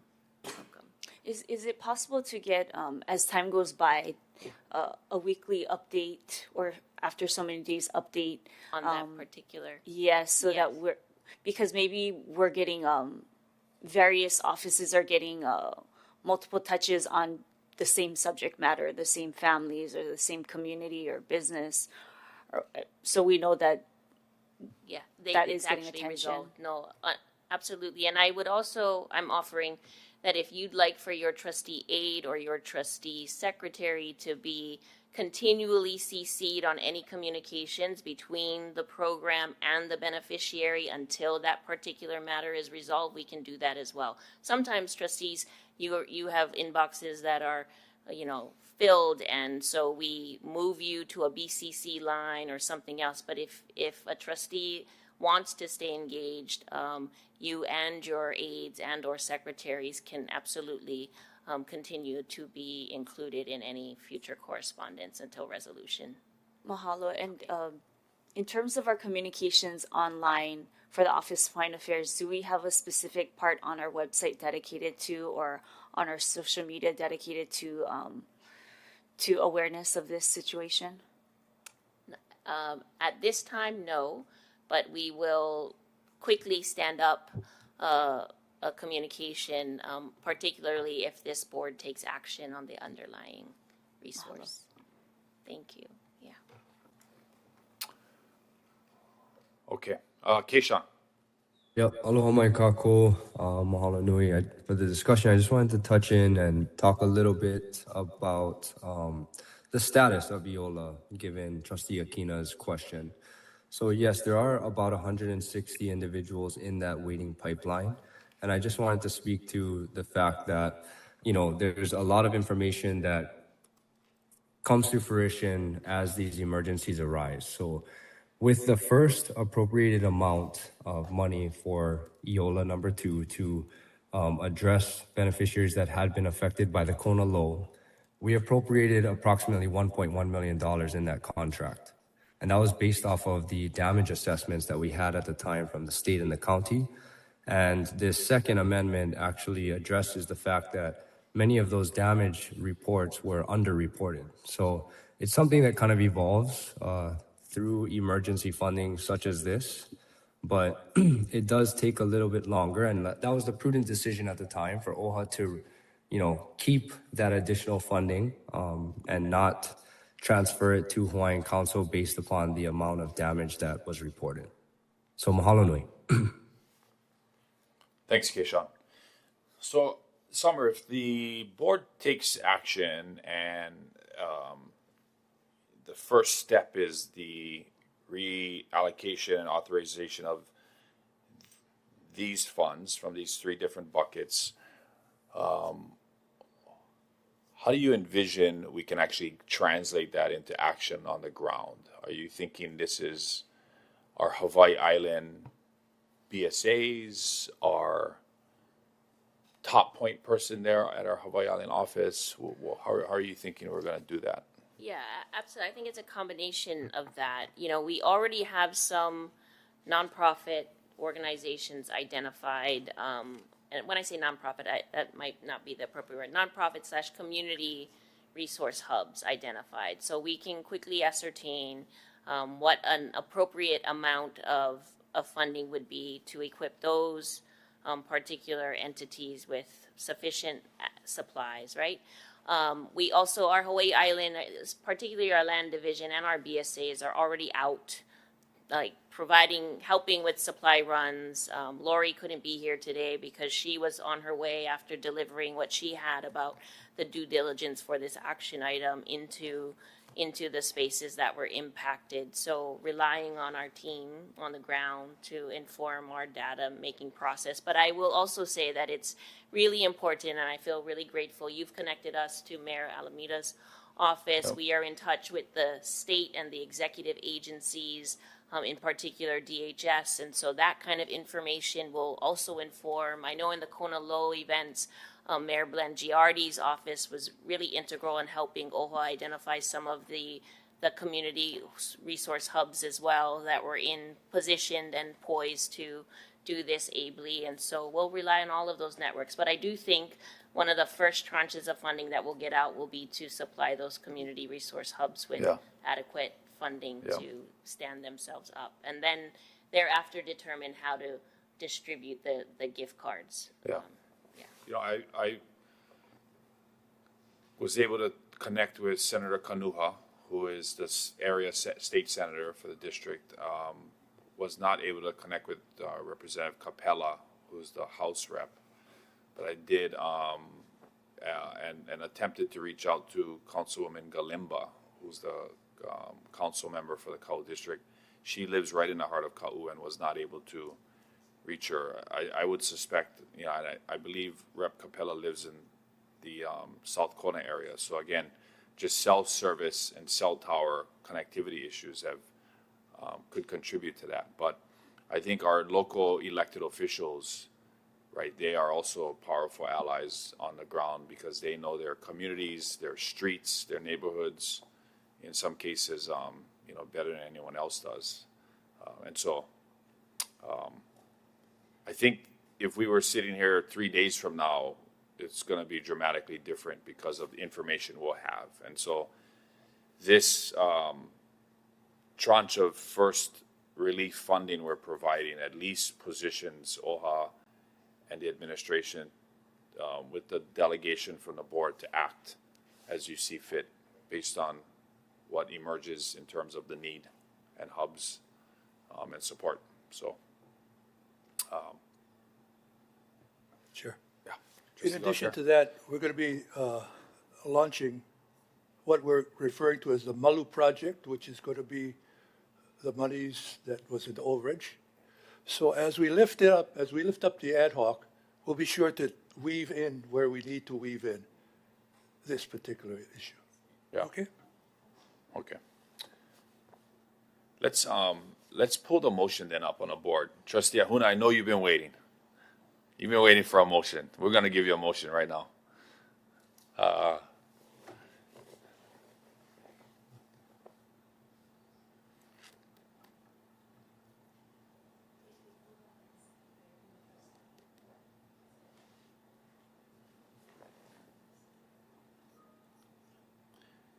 Can someone also share that with me through email? Who has the draft of the motion or? I mean, okay. I mean,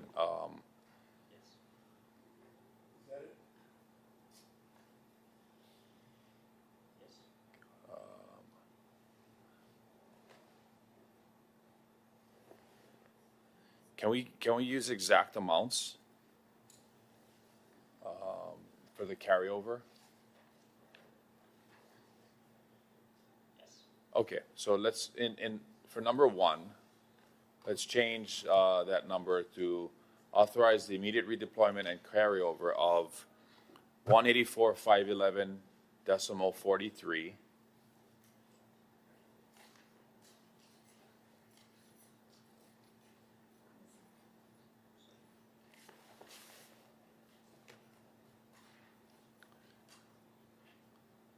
$511.43.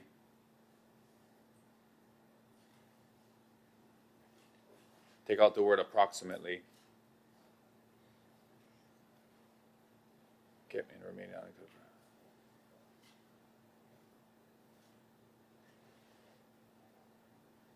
Okay, can you scroll down? Viola Mercy.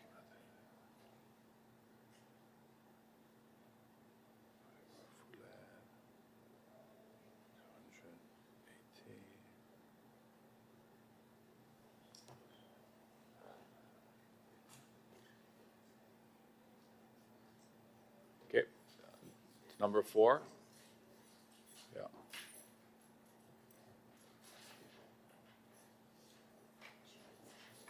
Yeah. Chair, I noticed it says approximately 30,000. Yep. Is it exactly 30,000 or Yeah, approximately? is that an exact number? The Eola, the Home Depot one? That is as exact as we have. Okay, so just take out the word approximate. I'm sorry, what? 30,407. Okay, 30,407. Thank you, Trustee Alapa. The currently only gift card for the Hinai currently Hinai gift card program. Currently, yep.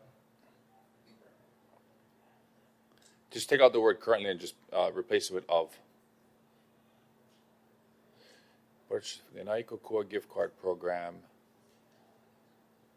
Okay, yeah, 30,407. Gift card program. No need the word then. We can just take it out. The word of. Yeah. Program.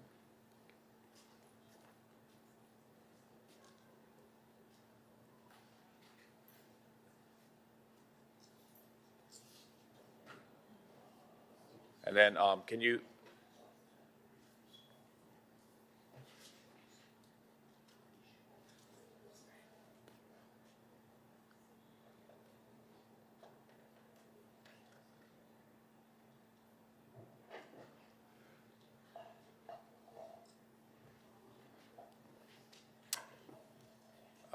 Pam, under the 3407, can you put a decimal point and 2 zeros?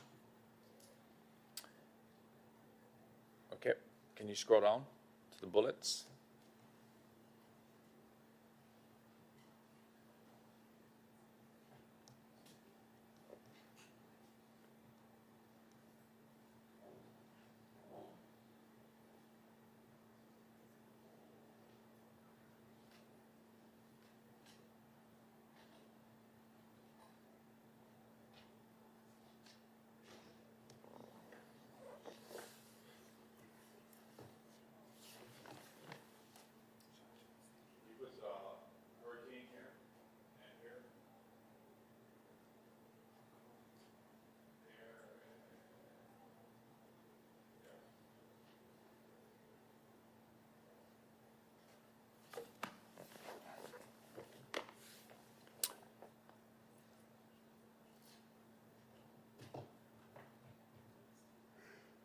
Space. Yeah. Okay. All right. Go back up.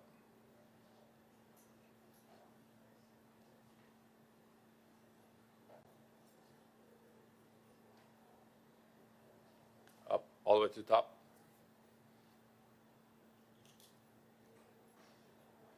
For number 2, can you add in the total of that value? 123,500. Okay. So Maybe you can bold the number figure amount so that it's very clear Yeah. to see what we're working with. yeah.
Go to the top.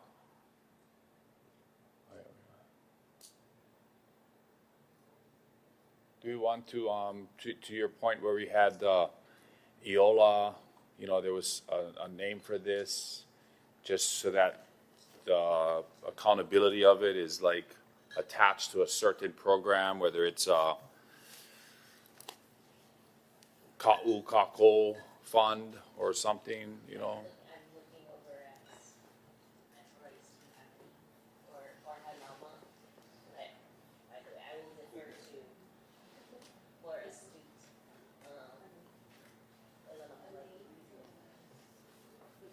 Something along the lines of Malama Malama Moku o Kiave Ma. I mean, when you add Ma, it's beyond just Moku o Kiave. It's yeah. Ka'u?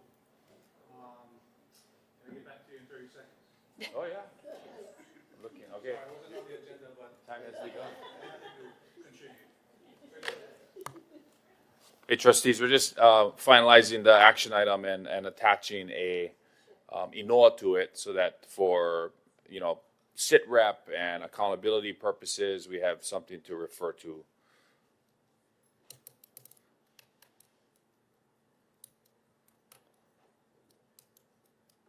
I think it should at least be something specific to Ka'u, right?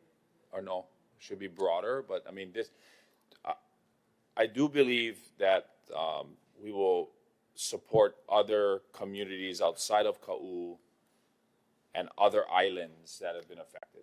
I think there's no doubt that Hurricane Lala has affected our beneficiaries across the state. So likely there'll be another board action that encompasses that. But this here is specific to the Ka'u region. And I think it's important that the board able to attach an INOA to it.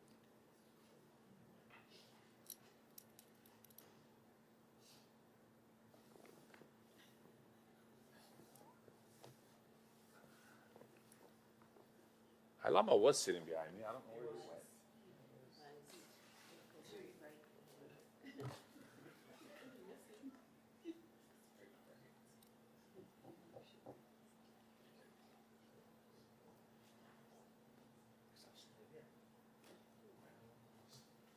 Chair, I recommend we just keep it simple. Okay. Like Kokua Ka'u. And that way it can also be replicated in other. Okay. So like OHA's Kokua Ka'u Fund? Yeah. Okay, perfect. All right. I do you think think? I think that's a great suggestion. At the same time, we're not limiting ourselves just to the Ka'u district, right? Well, this is So this is specifically just specifically Ka'u. for Ka'u. And then in time, within the next week or so, we're gonna Malama, Yeah. like Moko Kiave as a whole, and or through the state, and then have different names for different sets of kokua. I don't know what we'll do after this, but like this amount of funding is specific to the Ka'u region, at least for now. Yeah. And then the remainder, the Times gift cards and the direct disaster aid grant program, those funds and any other funds that would be potentially allocated through the 55 million can go to a broader effort. And the administration, if you task us to do that, to prepare something more planful for the broader effort, we can do so in the next week or upcoming weeks with good information.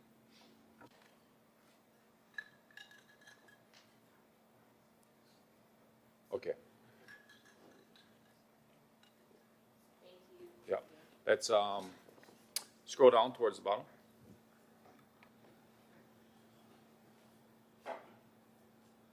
And what is the rest of this? What is below the bullets? Is this all part of the action item, Everett?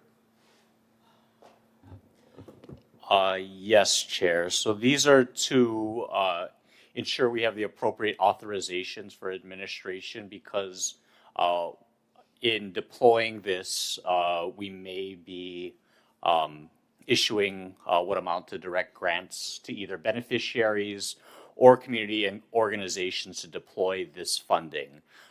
These types of disbursements in the form of grants under OHA's statutory powers would otherwise come before the board for approval, similar right to the Ho'akoa'koa or the community grants or the CIP grants.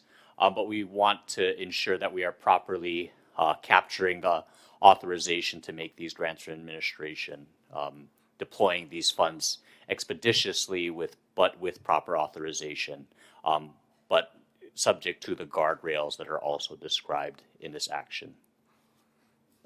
Okay.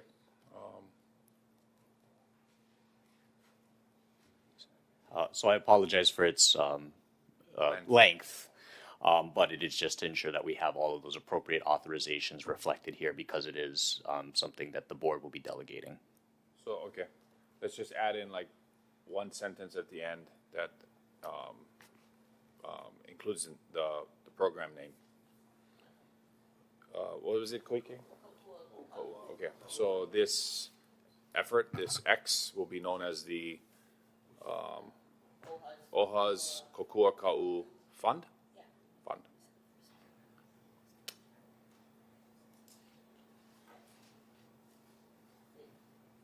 I think she's typing it up, yeah. Item E.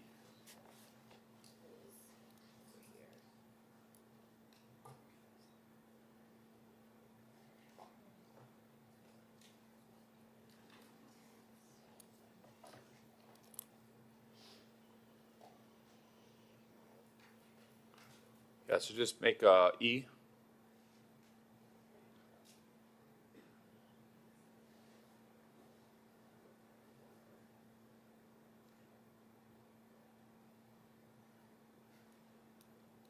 Yep. This somewhere this effort, this disaster relief initiative will be known as the OHA Kokua Ka'u Fund. Project? Nah, not project. No. Come on, what does the gallery say? Nathan. Yeah. Okay. Known as the fund? Okay, fund. Okay, great. This disaster relief initiative will be known as the OHA Kokua Ka'u Fund. And I do suspect that there'll be additional resources if needed. Ka'u would have a kahako. I don't know if that's possible with the Okina. Right? Yeah. Ka'u. Yeah. Given that the emergencies are not limited to Ka'u, however, what we know of the devastation to Ka'u, what information we have, what would be our response to, let's say, those on the Hilo side or other parts of the island that have such devastating effects to their home, and see just the name Ka'u in there?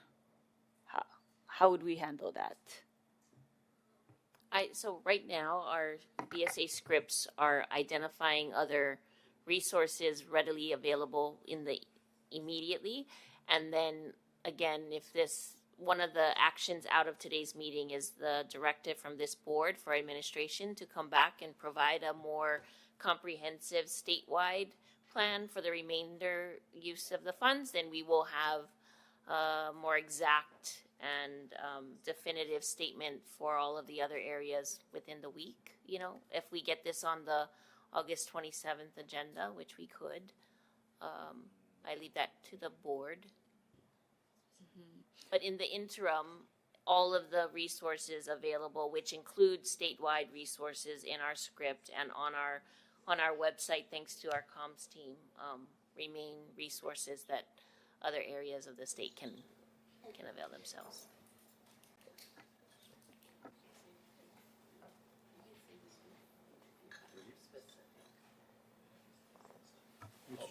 Yes, sir. Yeah. Trustee Kino. Mr. Chair, I am very much supportive of this action and our making available funding for Ka'u district. That's an imperative. But I want us to be mindful of the optics. We don't want to raise criticism that says we have favored one area and ignored others. There are people who are suffering elsewhere on the Big Island, as well as on the other islands, Maui, Molokai, and so forth, Kauai. I just wouldn't want OHA to be criticized for not caring for others or for in any way showing favoritism. So maybe we should have a general name for the relief effort consistent with what we've already articulated, which is we have a heart for all Native Hawaiians throughout the Hawaiian Islands. And this is the first action in that general program that's here for all Hawaii. This title for Ka'u could still apply to this action, but it's part of our intention as a board to be there for all Hawaiians. Make a recommendation. I'll rely upon the input of others who may be better at Native Hawaiian. No, a more general title that would refer to our plan to help anyone everywhere, not just Ka'u. Mr. Chair. Hey, Vice Chair Souza. Hey, Malo. I understand what Trustee Akina is saying, but again, going back to the current action item, and specifically for Ka'u District, right, these funds are being allocated. I think maybe in the messaging with Bill going out after we approve this action item, then the messaging will say, right, in the coming days, we'll continue with the board has directed administrative staff to assess the needs in other areas across the Pai'aina. I mean, just to be clear, because I think these funds, again, these funds are specifically for Ka'u District. And we don't want other guys also reaching out and saying, hey, okay, we heard this program is established, I'm applying from Maui now, right? And so we just want to be clear. Yeah.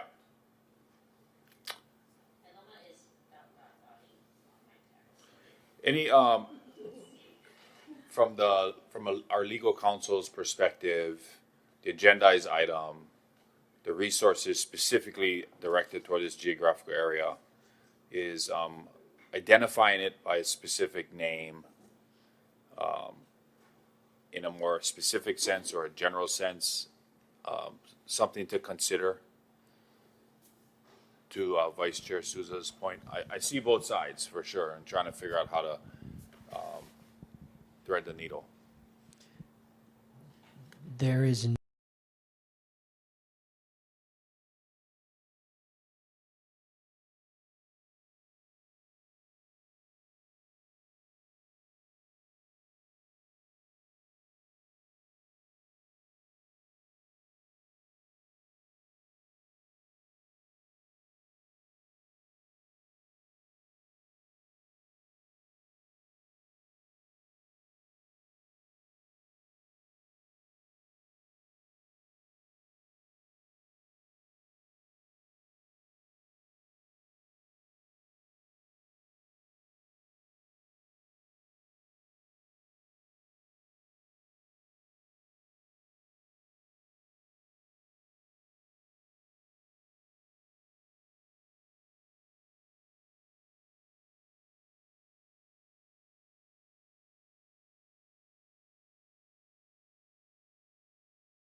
board meeting, we can take up whatever we find out.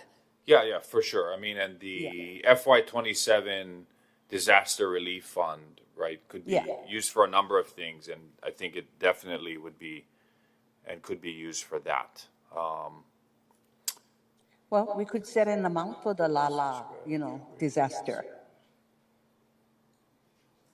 We got the fire disaster, we got the Konalo, well, we can have the Lala.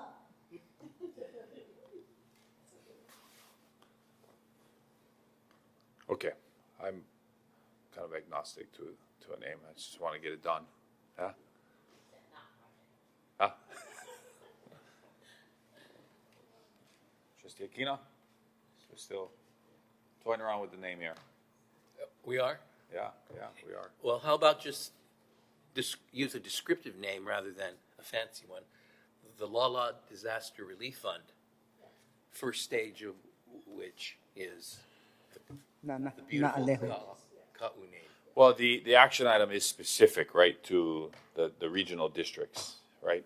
If you scroll up to the top, right, no matter what we call it, the funds can only be used for this specific area, right?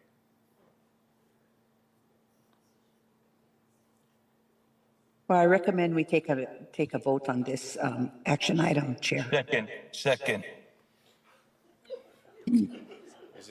Do we have heartburn over it being geographically specific to Ka'u? Yes. I think that maybe perhaps I'm trying to look at the wording here.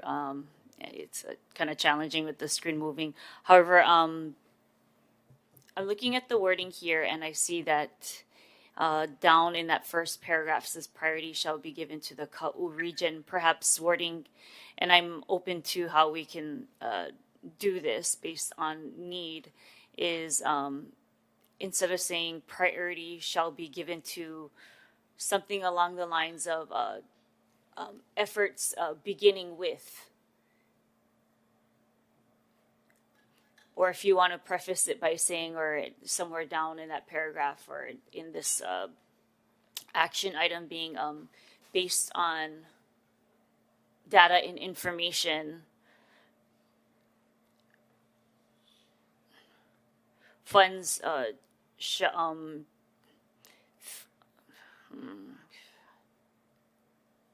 I'm open to interpretation on how to go forward on this. However, we do know that Ka'u is hard hit. However, we don't know just how bad the devastation is throughout, and we don't want to exclude those that are also in need and have a focus only on Ka'u. So I think that Trustee Aquino's recommendation of having a broad name could be helpful. However, saying that priority shall be given to, I think we can start with Ka'u. I mean, I don't know if I understand what you're saying. I mean, this is specifically for Ka'u. We'll come back at another emergency meeting or another board meeting for outside of Ka'u and other areas of the state. But this here, this is Ka'u. This is this board stepping up for the most disaster-affected community in the state. And they need our help, and they are going to need our help now. And this $340,000 pales in comparison to the millions that we have appropriated for other communities. Mm-hmm. This is desperate. So let's not get into the weeds here on words. Let's settle on a name, and let's vote.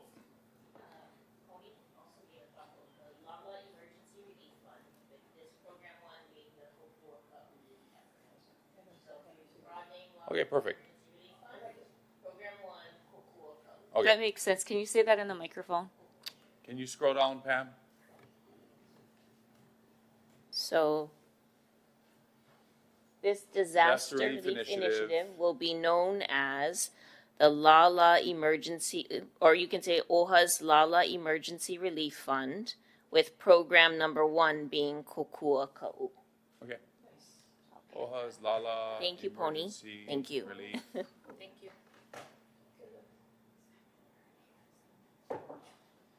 You want to add the word hurricane? Well, so it changed? That's true. Yeah, that's true. Yeah, okay. So, yeah, with program 1 being Kokua, Ka'u being the.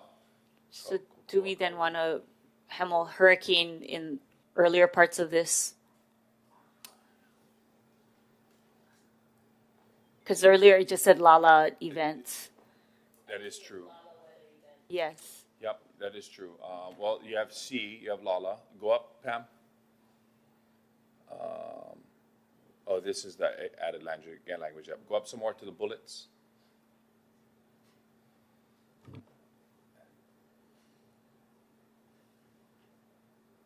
Yeah, and so that bullet, you have hurricane there. Take that out there.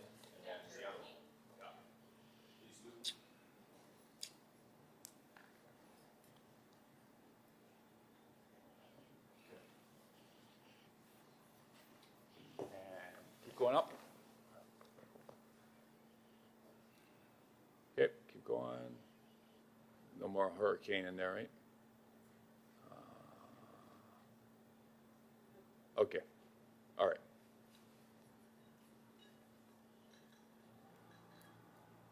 Okay, so chair's going to make a motion, and I'll read the motion into the record. The motion is the redeployment of existing EOLA emergency aid funding, authorize the immediate redeployment and carryover of $184,511.43 in remaining encumbered funds originally approved in the amount of $6.1 million by the Board of Trustees on November 6, 2025, as amended on January 14, 2026, for Hawaiian Council under contract number 4514. Priority shall be given to the Ka'u region, including Pahala, Na'alehu, Waiohinu, and surrounding affected communities where the severity of flooding, loss of homes and personal property, disruption of transportation and utilities, isolation of communities, and other impacts have created immediate and continuing needs.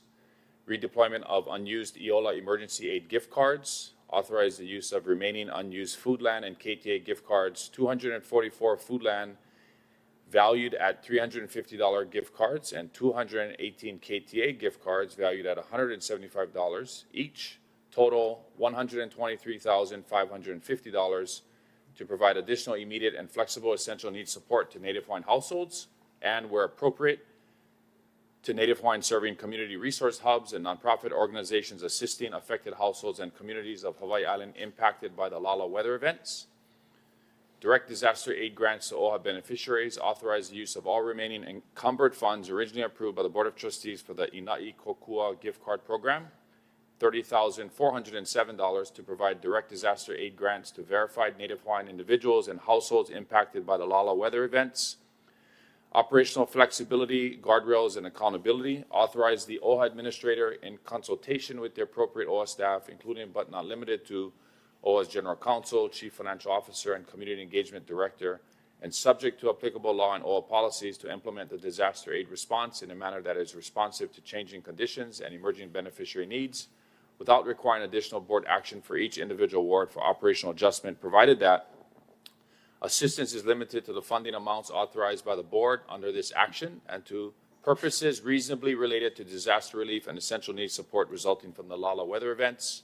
Assistance is directed to verified Native Hawaiian beneficiaries and/or qualified Native Hawaiian serving community resource hubs and nonprofit organizations as applicable.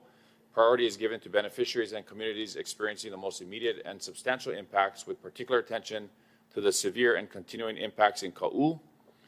OHA staff use reasonable procedures to verify beneficiary status, impact of Lala weather events, demonstrated disaster-related need, and receipt or intended use of assistance, recognizing that documentation requirements may need to be appropriately streamlined where disaster conditions have displaced records, disrupted communications, or otherwise made ordinary documentation impracticable.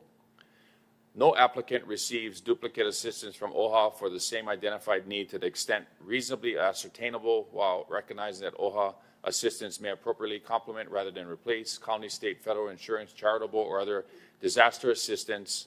All awards remain subject to applicable requirements of HRS Chapter 10, including applicable grant conditions, monitoring, and record-keeping requirements, and the administrator shall provide the board with a timely accounting of awards, expenditures, remaining balances, geographic distribution, beneficiary reach, and significant implementation issues, together with recommendations for any additional board action that may become necessary as the disaster response and recovery effort progresses. Assistance shall prioritize beneficiaries experiencing immediate or continuing impacts from the disaster, including damage to or loss of homes or personal property, displacement, loss of income or essential resources, interruption of utilities, transportation, communications, or other essential services, and other circumstances materially affecting health, safety, welfare, or the ability to meet basic needs. To enable OHA to respond with appropriate speed as conditions and damage assessments continue to evolve, delegate to the OHA administrator the authority on behalf of the board and consistent with this authorization to determine whether an individual applicant is able to provide the services or activities proposed in the application consistent with HRS 1017C1D, determine applicant eligibility and the appropriate form and amount of assistance within the funding authorized by the board, award LALA disaster aid grants to eligible Native Hawaiian beneficiaries, and establish streamlined application, verification, award documentation, and disbursement procedures reasonably necessary to expedite assistance while maintaining appropriate fiscal eligibility and accountability controls.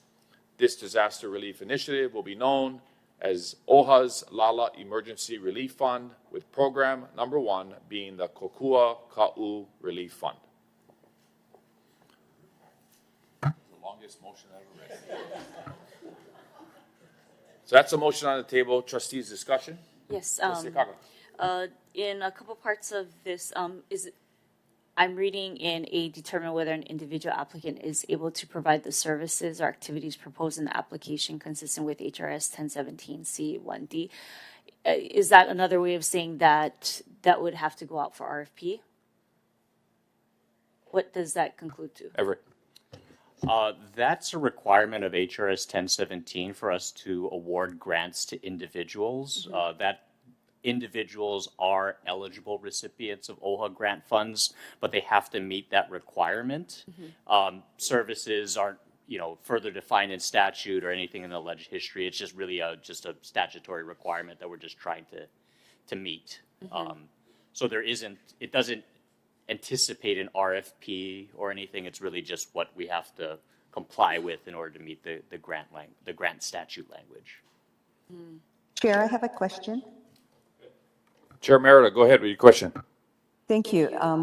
Everett, my understanding of an emergency fund like this, and when giving out monies, that these monies are not taxable by our beneficiaries. Is that correct? That has been the case in prior efforts.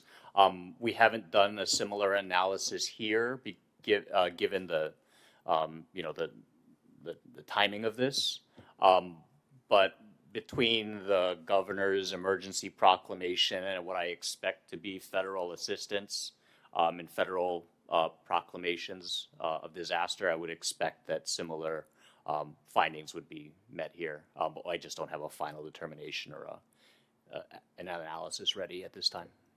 Okay, so can we look into that? Because I think that's a frequent asked question by our beneficiaries when receiving monies from us.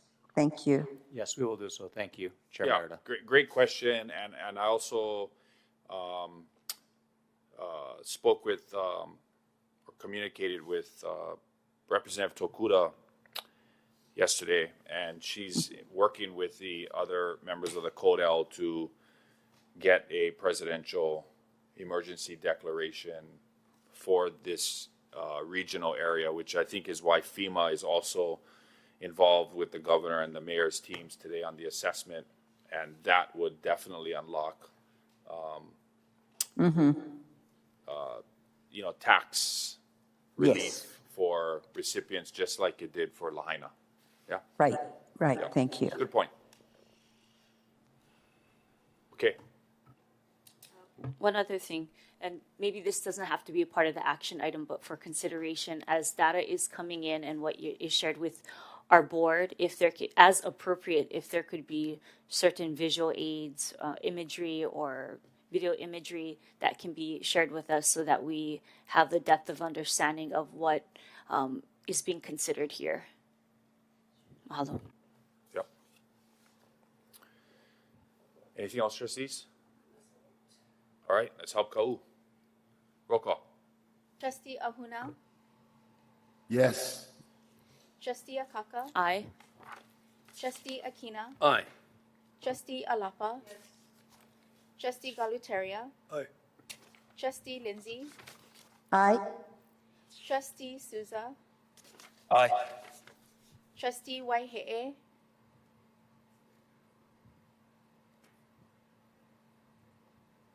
I'll come back to him. Chair Kahele. Aye. And Trustee Waihe'e.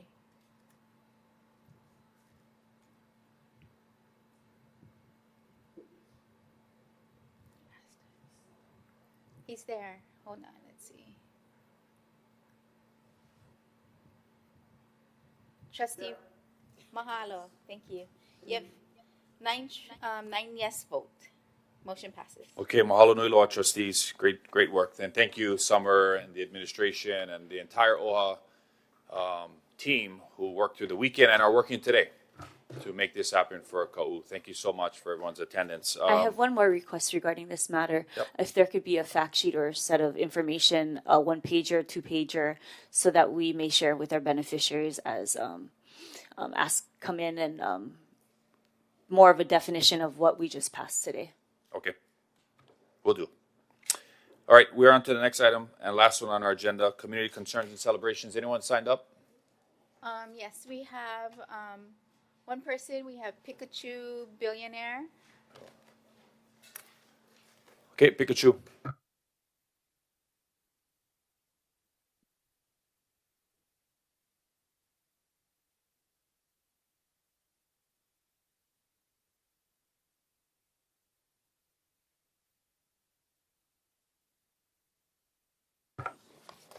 Hi, Pikachu.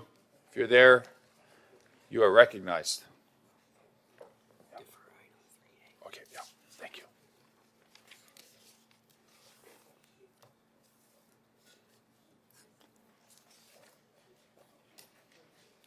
Also, before community concerns, the chair is going to defer on the agenda. It would be the executive session, item 2A. Executive session not needed. Pikachu?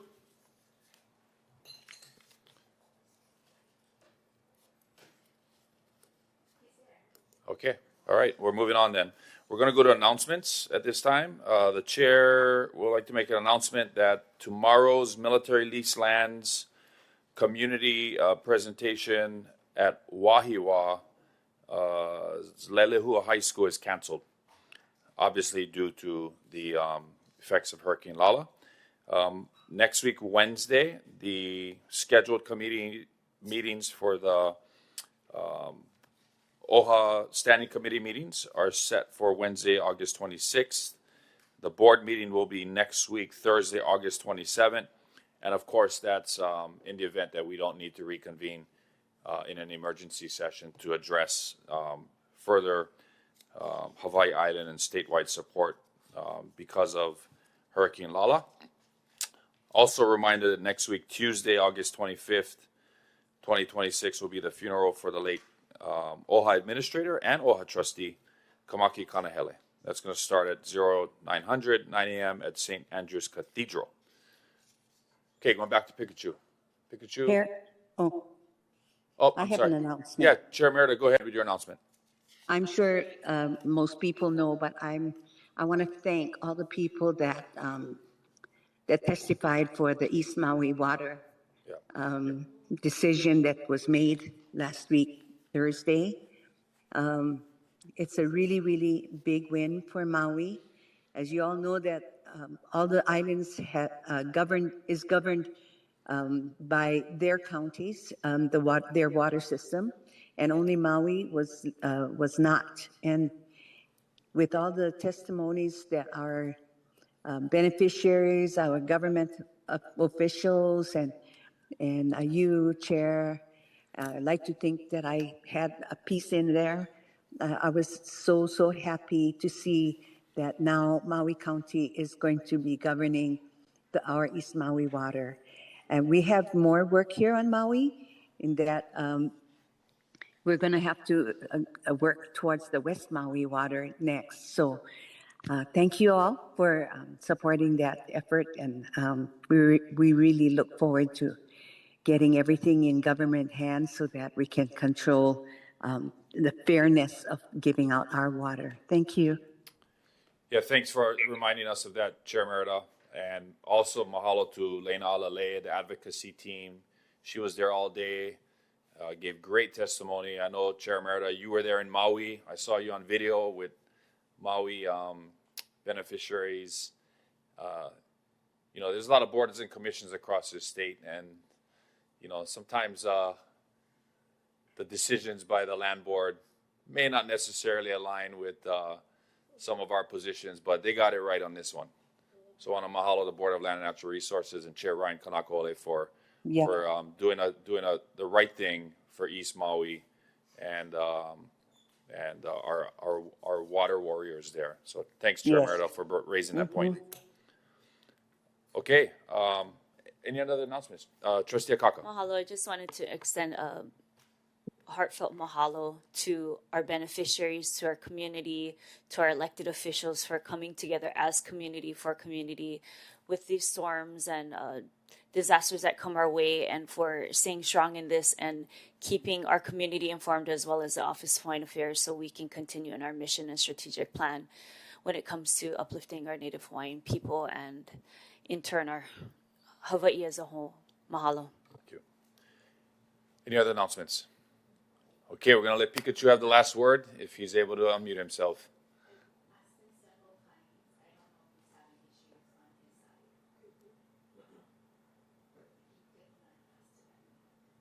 Can I get a motion to adjourn? Is he up? Pikachu.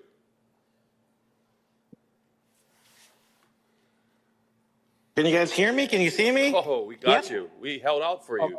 You are recognized. Thanks. Well, thank you, brother. Well, I was going to show you my video. So I'm still out of power since yesterday, 5 p.m. Why not? I'm glad you guys are talking out the story because we're still out of power. My grandma's plumeria tree, she buried that 30 years ago. And my neighbor's one, they're down. So you only seen Facebook posts. That was like a couple days ago.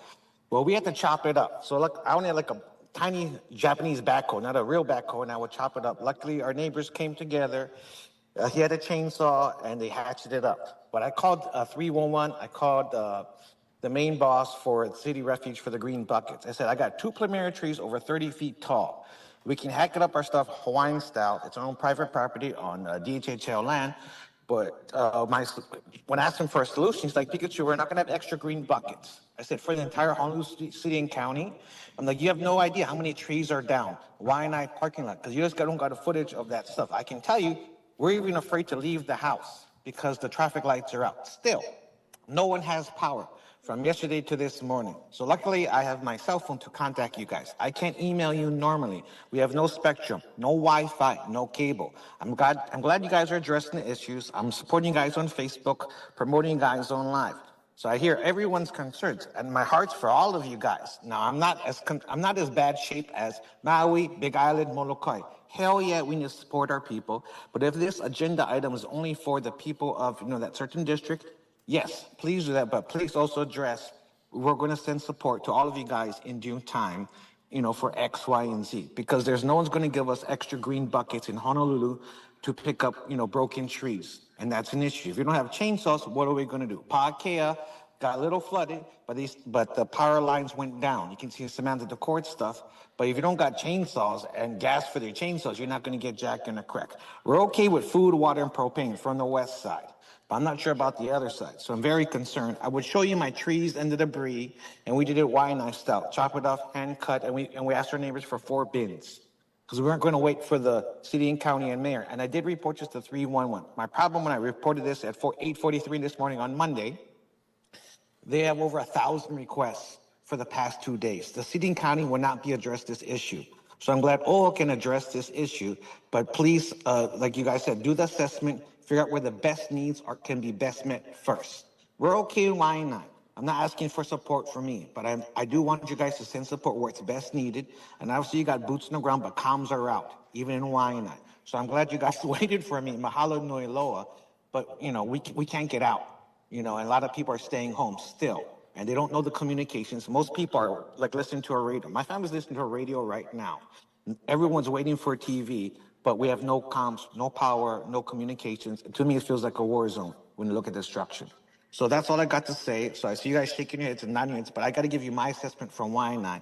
I didn't know you guys had this emergency meeting until I checked the Facebook because I was out of internet. My comms was down too until like maybe 6, 7 this morning. And it's still out. No power, no street lights. And so let's figure out what we can do together for the best needs and all the islands. I'm not just saying Y9. No, Molokai needs help. Kauai got hits. Big Island got hits. So let's figure out how we can do this together and work with the mayors because I don't want to see everyone milk OHA. The state, FEMA sucked. The last time FEMA called us, the Salcedos didn't get help. Shina de la Cruz roof, who went into, destruction and leak. It's still leaking because of the storms. And they never got help from FEMA. They got denied.